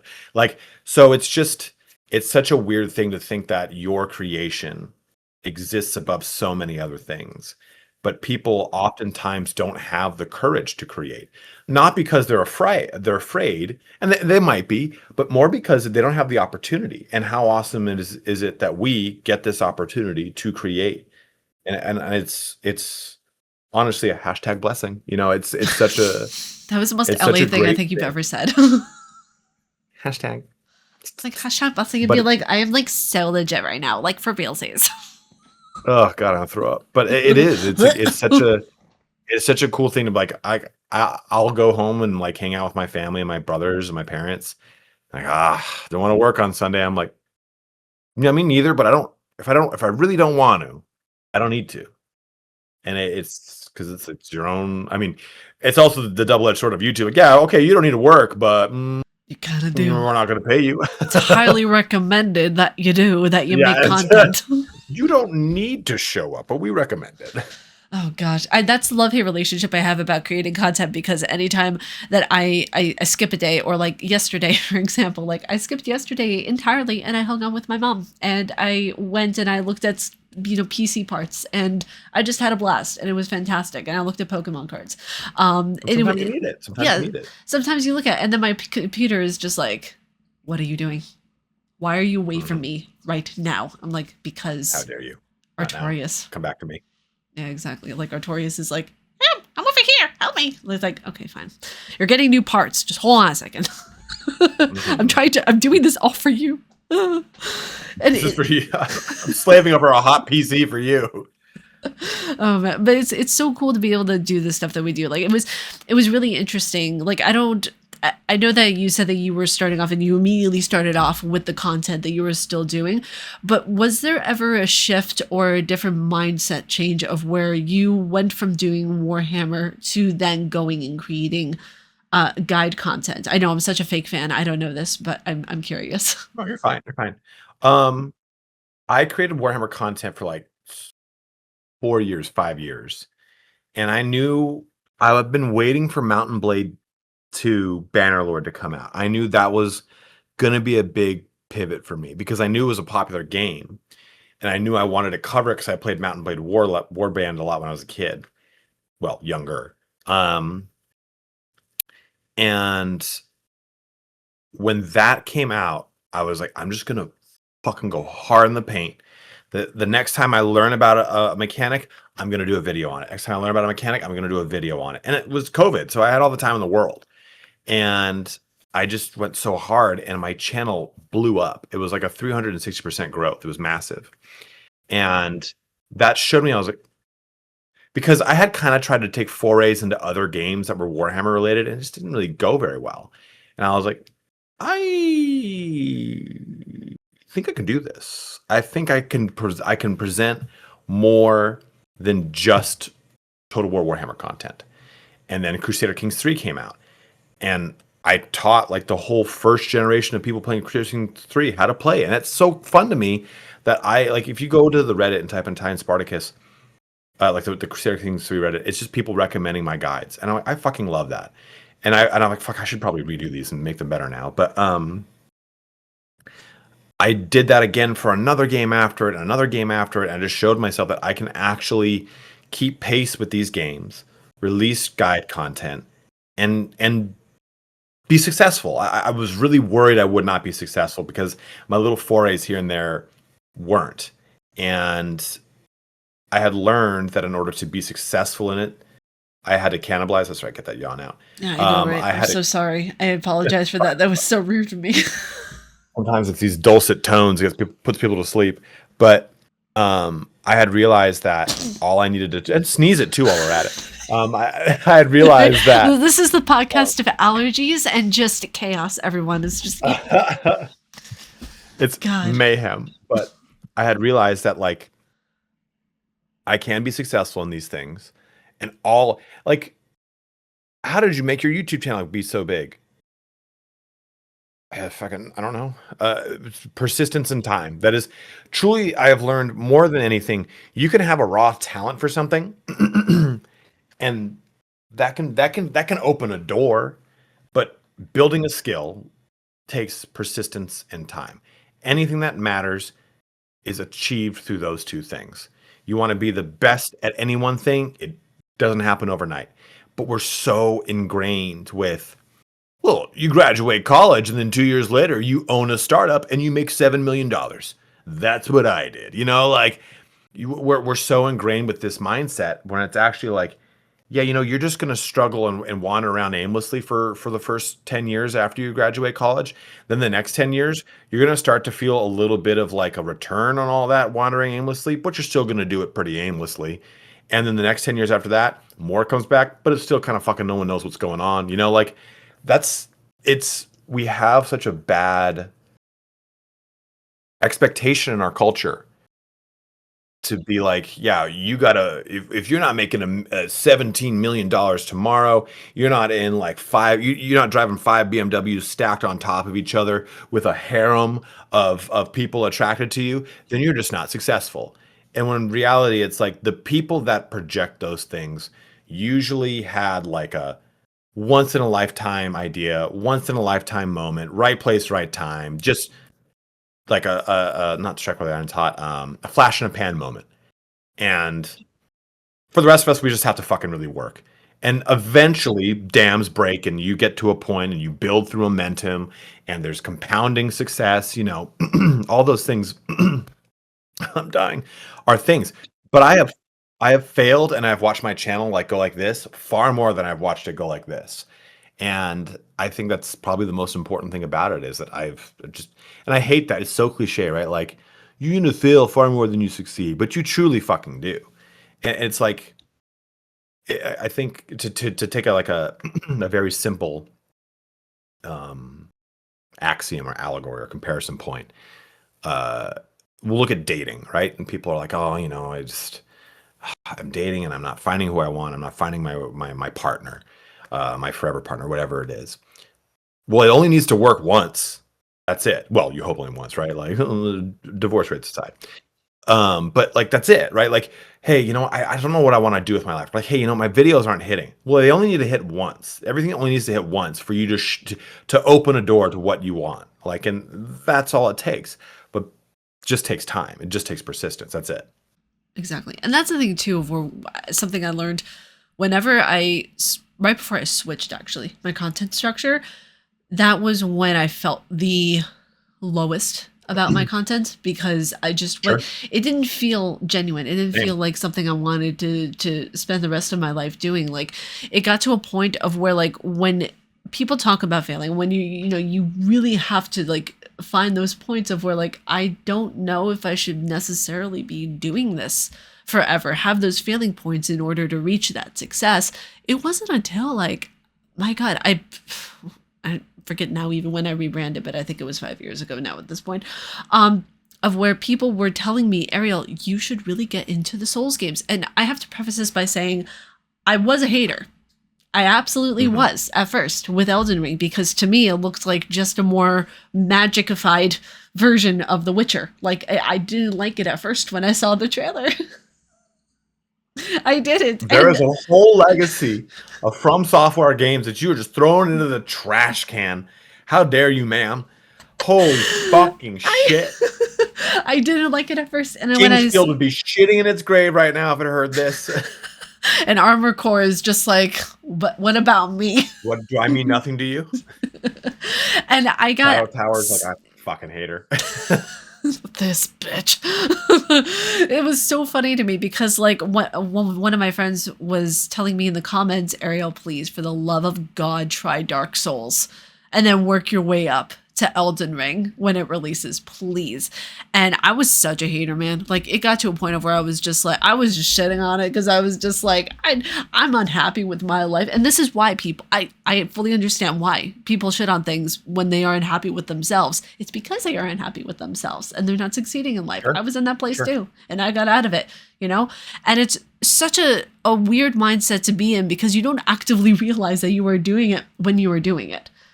And I thought, oh, I'm just being honest. No, I was being a dick. Like, it's literally what it was. Funneling frustration into like unnecessary like toxicity is a thing for sure. We all do it. Exactly. And I played Dark Souls 1 remastered. I fell in love with it. Like, I fell in love with the mechanics. I fell in love with the difficulty. When I got, and this is true, as cheesy as it sounds, it is true. When I got to Smough Ornstein and I beat that boss, I felt like I could do anything. I felt like that moment for me was anything I put my mind to in life, I know I can achieve now. It happened in a video game. I didn't think I could do it. It's a difficult boss. Like, why am I focused so hard on this? And I realized I'm stubborn and I'm persistent. And it's the same way that you are, that a lot of content creators are, who are out there, who are trying to make this, all of this work in a sense. Right. So it gets to a point of where it's just like, okay, I love this. And I played Elden Ring when it came out. And the entire thing, mainly I did a co-op with my friend Boss, who did the game co-op with me. And then I platinumed the game twice. And I loved it. It was fantastic. So it turned from me being a hater into learning about myself and like having a mirror shown at me basically and saying, no, you're being a bitch right now. Stop it. Right. Yeah. I mean, Dark Souls has a great chance of really humbling people. I mean, you know, it's one of those things of where like being a masochist is okay. It really is. 100%. 100%. You gotta really hate yourself a little bit to really enjoy Dark Souls games. Yeah, exactly. No, that game is going to have you calling the game daddy by the end of the game. So absolutely. I'm just gonna go to sleep. I'm gonna go sleep mad. I'm gonna go sleep mad right now. And then you wake up the next day and you go and you beat it on the first try. Like, I just needed to sleep. I just needed to sleep. Fuck. Oh my God. Literally, that's what happened with Ishin Sword Saint. I have to say that was probably the most difficult game I had ever played, was Sekiro Shadows Die Twice. I'm curious. Have you played it? You probably have. Yeah. Okay. What did you think of Ishin Sword Saint? Because that took me a week to beat that boss. I haven't beaten it. I'm like, oh my goodness, 15 hours into Sekiro maybe. Oh, okay, interesting. I didn't know. Okay, I spoke too soon. I thought you had finished it. Never mind. Fake gamer. Sorry, what? Who's not played Bioshock? Listen, I am halfway through the game, I feel. Who compared Dark Souls to Witcher with magic? I said that about Elden Ring, actually. Correction. Correction. Are we splitting hairs now? I'm I am splitting hairs now. Okay. But no, that's not funny. It's so interesting to me because it's like, think about how far we have come from where we started as like tiny little creatures. And now it's like, we're constantly reevaluating things. We're constantly going through as people who are primarily on camera. Think about how wild that is. Like, our jobs take place in entertainment, and we do that as a living. Like, to put that into perspective, that's kind of crazy to think about, that we managed to make this a reality, you know? Absolutely. 100%. I mean, it's kind of like a little bit of, you know, I'm not writing books, not making movies. I do provide entertainment. My entertainment, though, I think is not, it's not direct. You know, like, I think I do help people, and in the sense that I'm just helping them learn a video game, but that's it. And I am helping them with their escapism, which is a form of assistance in and of itself. But I'm under no auspice that, like, what I do is particularly very important. Like, that's kind of the crux of of content creation. It's a lot of vapor, right? A lot of vaporware kind of stuff. A lot of stuff that's like, and in all honesty too, I make guide content, and I feel like guide content is tearing away at the fabric of video games, because we're reducing the exploration of video games and putting people onto the rails. Hey, play like this. And it's why most of my guide content is abstract. It's very just like, hey, here's how this mechanic works. I don't tell you what the best way to do it is. I just tell you here's how it works. If I do a build, I say this is not the best build, but it's a really fun thematic build that I like to use. This isn't going to break the game, but you're going to enjoy this if you wanted to play like that. And because I think we have a very toxic thing in our society where, and it's not video games, but it is video games. Even the term min-maxing, which is a video game term, has now been co-opted by social things to be called maxing, right? Like, oh, you're looks maxing, stuff like this and that. And we're always concerned when we have, so since we have so much information at our fingertips, we're always so concerned that our decision is the best decision. What is the best air fryer? Well, here's a spit out of 10 good air fryers. What is the best build for Elden Ring strength? Well, here's a fighting cowboy video. And we all do like I do these videos too. So I know I love what I do, but I also realize that what I do kind of chips away at the one thing I love the most about video games, which is escaping into a world where you get to be exactly what you want to be in that moment. But there's some sort of weird, like metaphorical, like gun to your head. There it is. That is like, you got to make a decision right now on, did you want to put points into strength or into intellect, maybe into dex? And you're like, oh fuck. You know, now that you mention it, put my point into, and you kind of get lost in that. It's interesting that you say that, because when I was playing Bloodborne for the first time, a lot of people were kind of holding my feet to the fire in a way of where like, oh, how are you going to take out Orphan of Cause? How are you going to fight this guy? Like, what build are you going for? And I was like, there's technically no builds in Bloodborne. Right. You just choose a weapon, you max out what you want your strength and your different like systems to be. If you want to do viscerals really powerfully, if you want to have triple up beast claw, Carol runes, like there's different things that you can do to make yourself powerful, but there's no necessary build. That's one thing that lets me know they haven't played the game and the criticism is invalid. Because if I hear things that don't coincide with how the game is actually structured, I disregard it right away. Right. But it's really interesting to see all these different conversations take place, because when I was playing and I was fighting against Orphan of Cause and seeing like how co-op worked and how different things worked and eventually beating it on my own and seeing that achievement unlocked, there were so many people asking me, did you use co-op? Did you what did you use? How did you beat it? And it's just like, it gets into this weird unnecessary conversation where people are trying to make your achievement theirs as well. And it's just like, well, if you don't agree with me, then you're not actually a part of the Soulsborne community. It's like, this is weird. It's just very strange, because it's a consistent pissing contest over unlocking an achievement of where it's supposed to be a simple, like, community hurrah that you did it, Mm-hmm. So it's kind of, I see your point, though, yeah. I think along the way, we forgot that games are meant to be beaten. Yeah. And they are designed not just the one way. And this is why I want you to beat BioShock. I'm not going to say more about that. But you end up, you watch a game guide, and the result is you end up playing someone else's game, not your own. And now I need to know, like, what shows are you watching right now, and what shows were your go-to when you were younger? I am currently watching The Originals, which is a Vampire Diaries spinoff. Yep, I love that show. I'm rewatching it it's for just a second time. And then I'm going to go back and rewatch True Blood. But we're coming up with a new Game of Thrones House of the Dragon season, and I'm going to jump into that. I was like, what's the date? And I'm really excited for, I think my favorite show that I've watched in the last 5-10 years has been Ted Lasso. It's an incredible show, and I can't wait for the next season. But growing up, I'll segue this into another question later, but I'll get to it. I watched a lot of Nickelodeon. A lot of Nickelodeon, right? So, Real Monsters, Hey Arnold, Rocko's Modern Life, Ren and Stimpy, Rugrats, Double Dare, Are You Afraid of the Dark? It's like, I couldn't think of a single one show that I watched. There he is back there. Little pup. I'm just going to zoom in on the podcast on his face and be like, Papa, where are you? He knows he's cute, little shit. But it's like, I just put on Nickelodeon. I just watch Nickelodeon.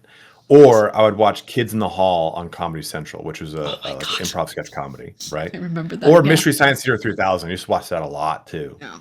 Yeah, no, now you're unlocking all the core memories I used to have Mm-hmm. when I was a kid. Mm-hmm. I was big into watching MTV when I was a kid. That's how I found out of the band Hymn's existence when I was 11.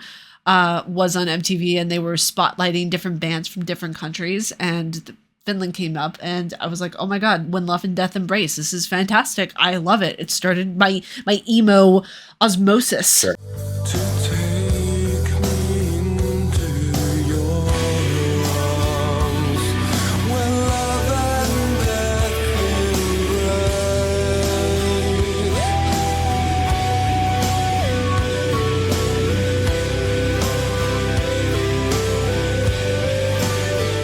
And then I started watching, what was it? I think it was Bones, because that was the first movie I heard the word motherfucker. And that was a movie that had Snoop Dogg in it and a lot of like the current day rappers and everything. And I fell in love with that movie. I fell in love with Snoop Dogg. I fell in love with like the rapping scene back in the day. I was watching Family Ties. I watched Full House. I was more of a Disney kid than a Nickelodeon kid, but I did watch Hey Arnold. I did watch a lot of those shows. But I primarily would watch like a lot of sitcoms with my family, like Home Improvement, one of those. And Whose Line Is It Anyway, especially that was my cup of tea back in the day. Absolutely. So, but let's see, more of the shows that I watch now. I love medical dramas like Grey's Anatomy, The Pit. I absolutely love those kinds of shows. I'm watching The Blacklist through for the first time. I'm on season 5. It's a fantastic show. What other stuff am I watching? I'm watching through Jujutsu Kaisen for the first time. I'm on season 2, and I started it last year, but I'm just about to start season 2 actually tomorrow night. Mm-hmm. Damn, you got a repertoire. Yeah, I absolutely love it. It's fantastic. Yeah, and I'm curious now what your question was. Kind of nervous, not gonna lie. Let's go. What are you gonna ask me? Star Trek or Star Wars? Do you like either? Do you have a preference? Tell me more. I can't stand either. Fake gamer.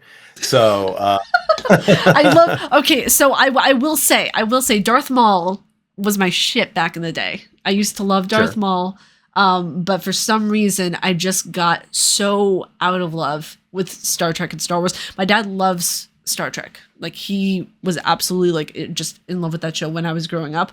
I love the messaging behind Star Wars, but I just never liked the movie after it was spoiled for me in high school.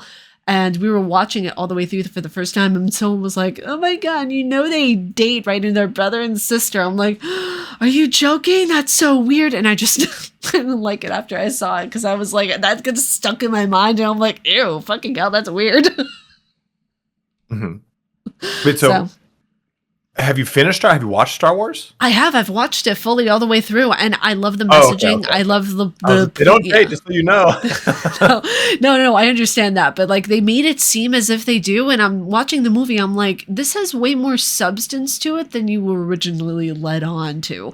Sure. It does have substance. It does have a lot, like the music is fantastic, but it just didn't, I don't know, I didn't vibe with it right off the bat. And Star Trek, what is your experience of? Star Trek, I watched the old school. Okay, no, that's fine. I watched the old school show that had the original Data in it, and I loved that. But as I got further into the seasons, it just lost interest and became boring for me. Okay. Yeah. I don't know why, but it just did. And then I gave it another chance, and the only show, like the only what was it, the only episode that I really liked was the Magic Flute episode. That was by far my favorite. Okay, so you've seen all of Star Wars movies, is what it sounds like. You've seen the Next Generation Star Trek, and that's it. Hey, so I grew up loving Star Wars. I loved Star Wars. I thought Star Wars was so cool, so much cooler than Star Trek. Can't fucking hold a candle to it. But I'd still watch Star Trek movies because Star Trek movies were fun, space fighting stuff. Around like 2019, 2020, I was like, you know what? I always used to see like the random TNG, the Next Generation episodes. Let me just watch it. First season's a little rough, but man, I wish I had watched that show more when I was younger.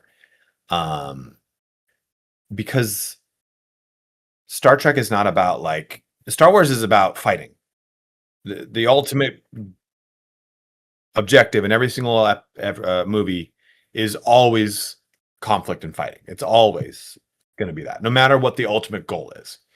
Star Trek is not that. It is a space sitcom more than anything.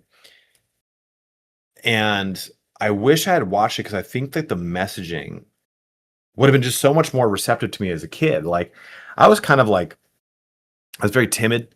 I was the youngest of three very like dominant brothers. I was just kind of like scared of a lot of things. I was not very adventurous. I was just kind of like, I was very, very timid. And there's an episode of Star Trek, I think it's like in the second or third season, where they do an officer exchange. And the officer exchange is, hey, someone from the Federation goes over to someone of the Klingons. We're going to swap officers. And they had just gotten off the back of being at war for like a ton of time. And both did not understand each other's cultures. And the first mate is about to leave, and the captain, you know, Patrick Stewart, is like to Jonathan Frakes, is like, if you're scared, we don't need to do this.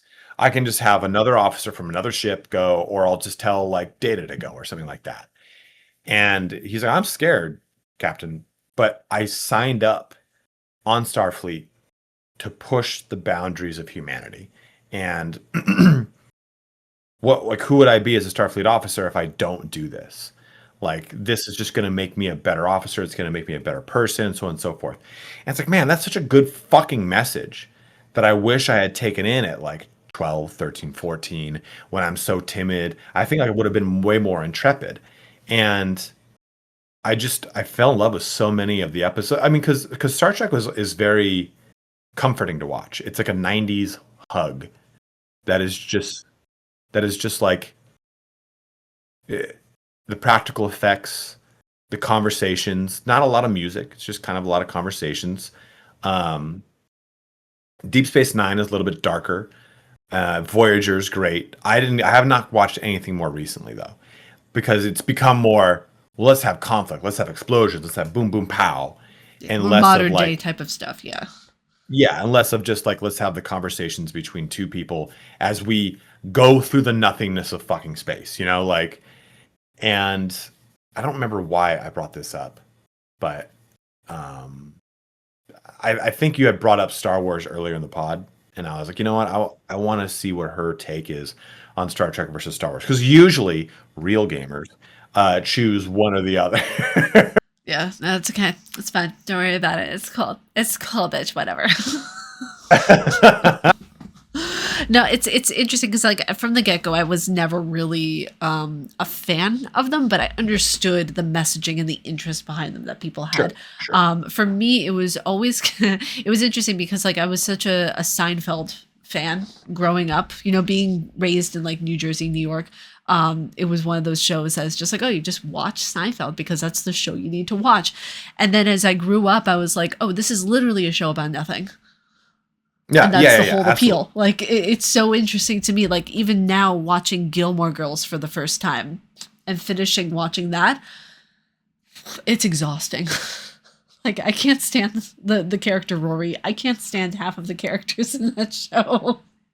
Well, the drama in the show is so like, think of what happens in a given year. Maybe 2 or 3, like we're talking about personal life, 2 or 3 truly catastrophic things where you're like, man, that was rough. You watch that show and it's like, you got her fucking hand cut off. Like, what? Like every episode is just like, no, just crash the car. Someone's pregnant. The baby's pregnant. You're like, God damn. Like there's not this many things that strike a family in a 7-episode season. You know what I mean? Like it's just so many ups and ups and ups and ups. And you're like, can we just have an episode where we just go to a picnic?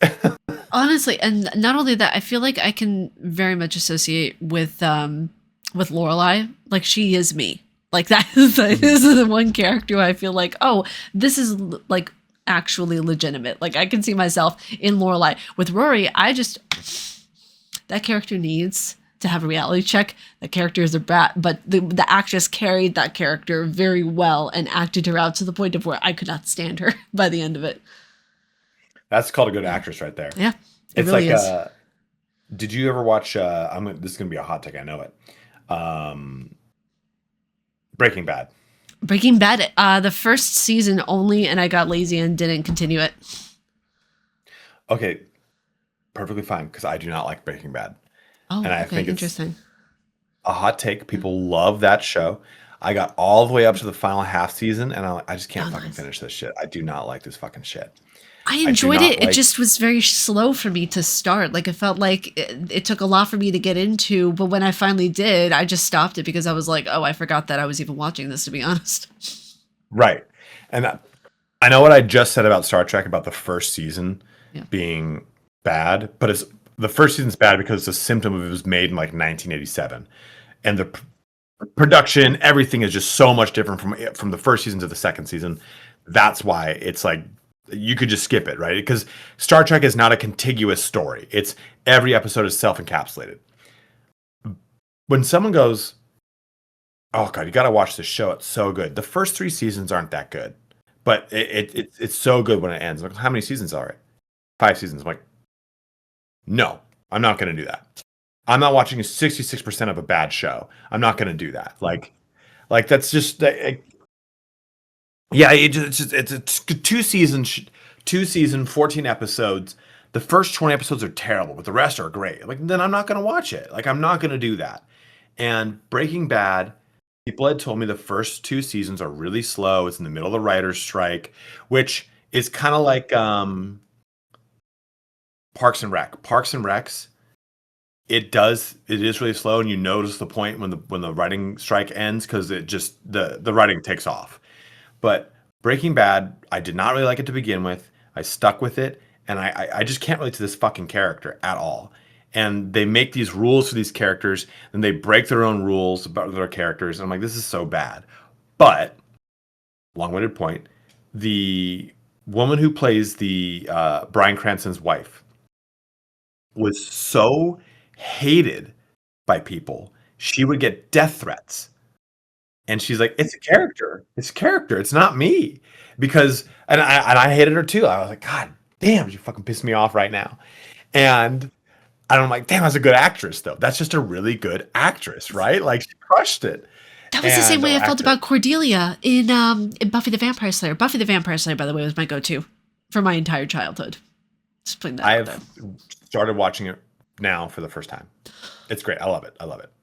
Hell yeah. It's so dated, but it's so good. Oh my God. So good.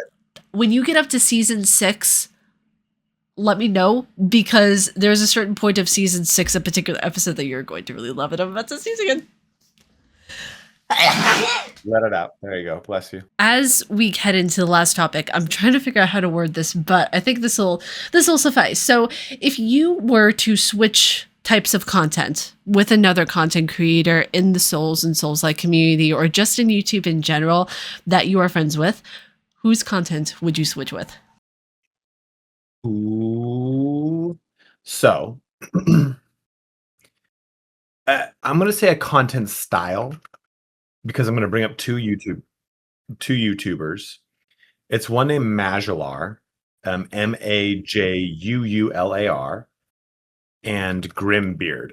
Okay, so as a do you know who Majular is? Okay, cool. Because I was going to say, as a Souls person, you would love him, because he covered Kingsfield, he covered Shadow Tower, and the words, we got them. We got these such good words. He did retrospective reviews of them. He also did ones of Ultima, which I go to sleep to them almost every night. I absolutely love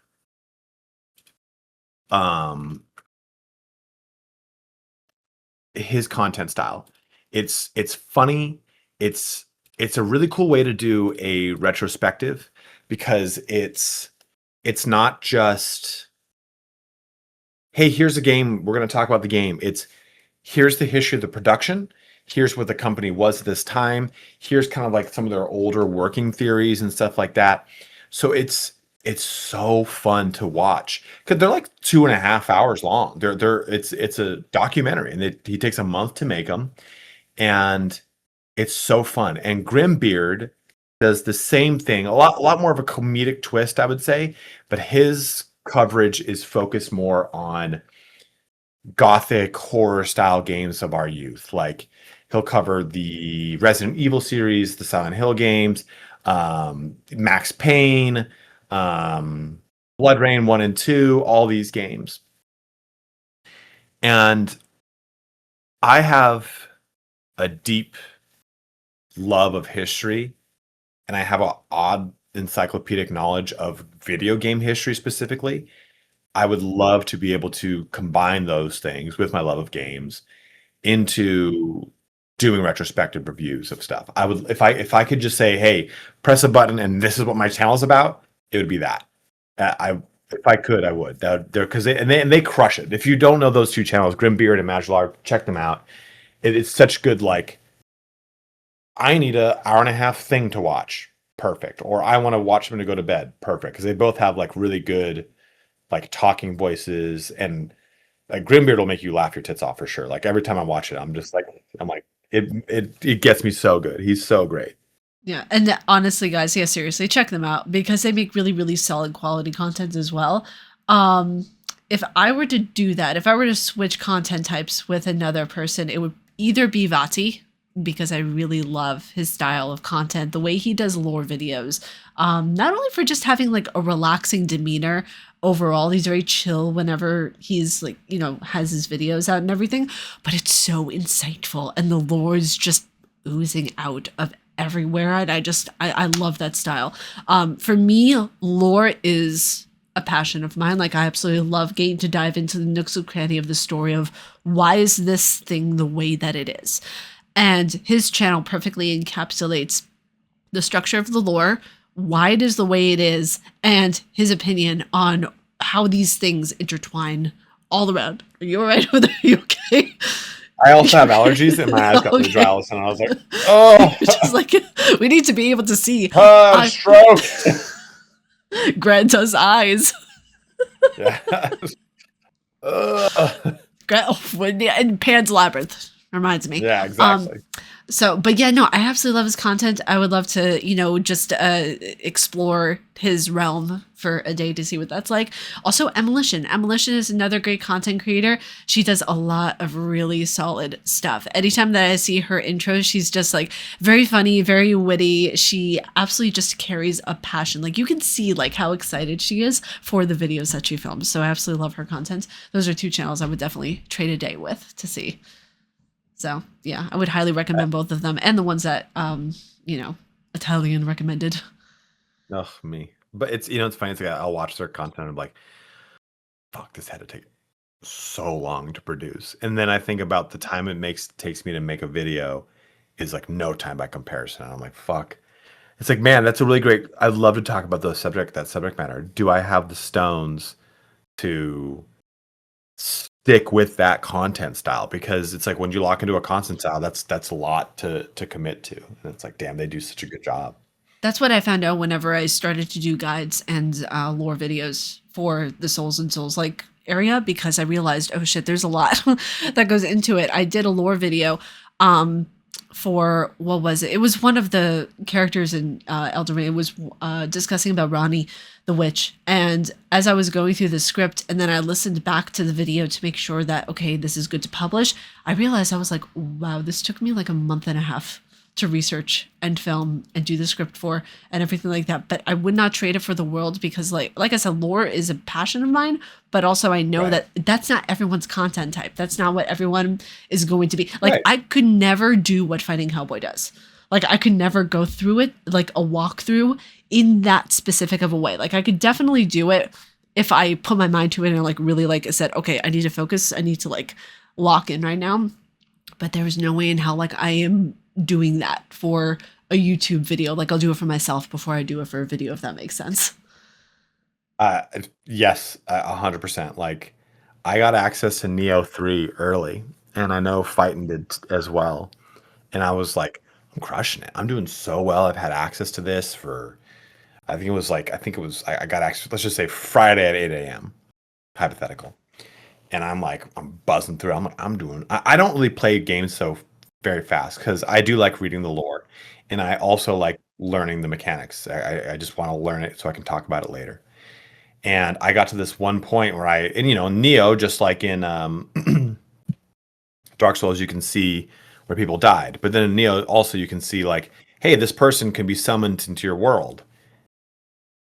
Well, then I saw Fighting Cowboy. Oh shit, it's Fighting Cowboy. He's 20 levels higher than me. Fuck. He's so fast. And I had told him that before, when I had talked to him. I was like, dude, I was playing Neo 3 and I saw your ghost and so on and so forth. And he was like, yeah, man, sometimes ADD is a superpower. I was like, holy shit. But I feel like our unique voices, yours, mine, Cowboys, Emolitions, everyone's who's here, is such like we're tackling the same game, but it's all different. And that's what I fucking love about these games. It is so cool. But on that note, I do have to say, I do appreciate you being here. Thank you so much, Italian Spartacus, for joining me in today's podcast. It was so much fun. Of course. Thank you so much for having me. Thank you for a great conversation and great topics. Of course. And if you guys like our faces and what we do, if you guys like Italian Spartacus and want to see more of him, his links will be down in the description below. He does not have social media, so you are only going to be able to see him on YouTube. If you see Italian Spartacus anywhere else on social media, it's a fake, and please report it. So with that being said, well, I do have like a Twitter, but I don't update it at all. So if you see it, it's me. Okay. I take that back. If you see a Twitter, it's his. But if you see different lowercase, uppercase things that look a little bit spammy and everything, just use your judgment and see what's real and what's not. But with that being said, I hope you all are having a wonderful day, evening, wherever you are. If you all like our faces and what we do, please be sure to subscribe and hit that bell down below. May you find your worth in the waking world, dear hunter. Now we'll see you all in the next one. Umbasa.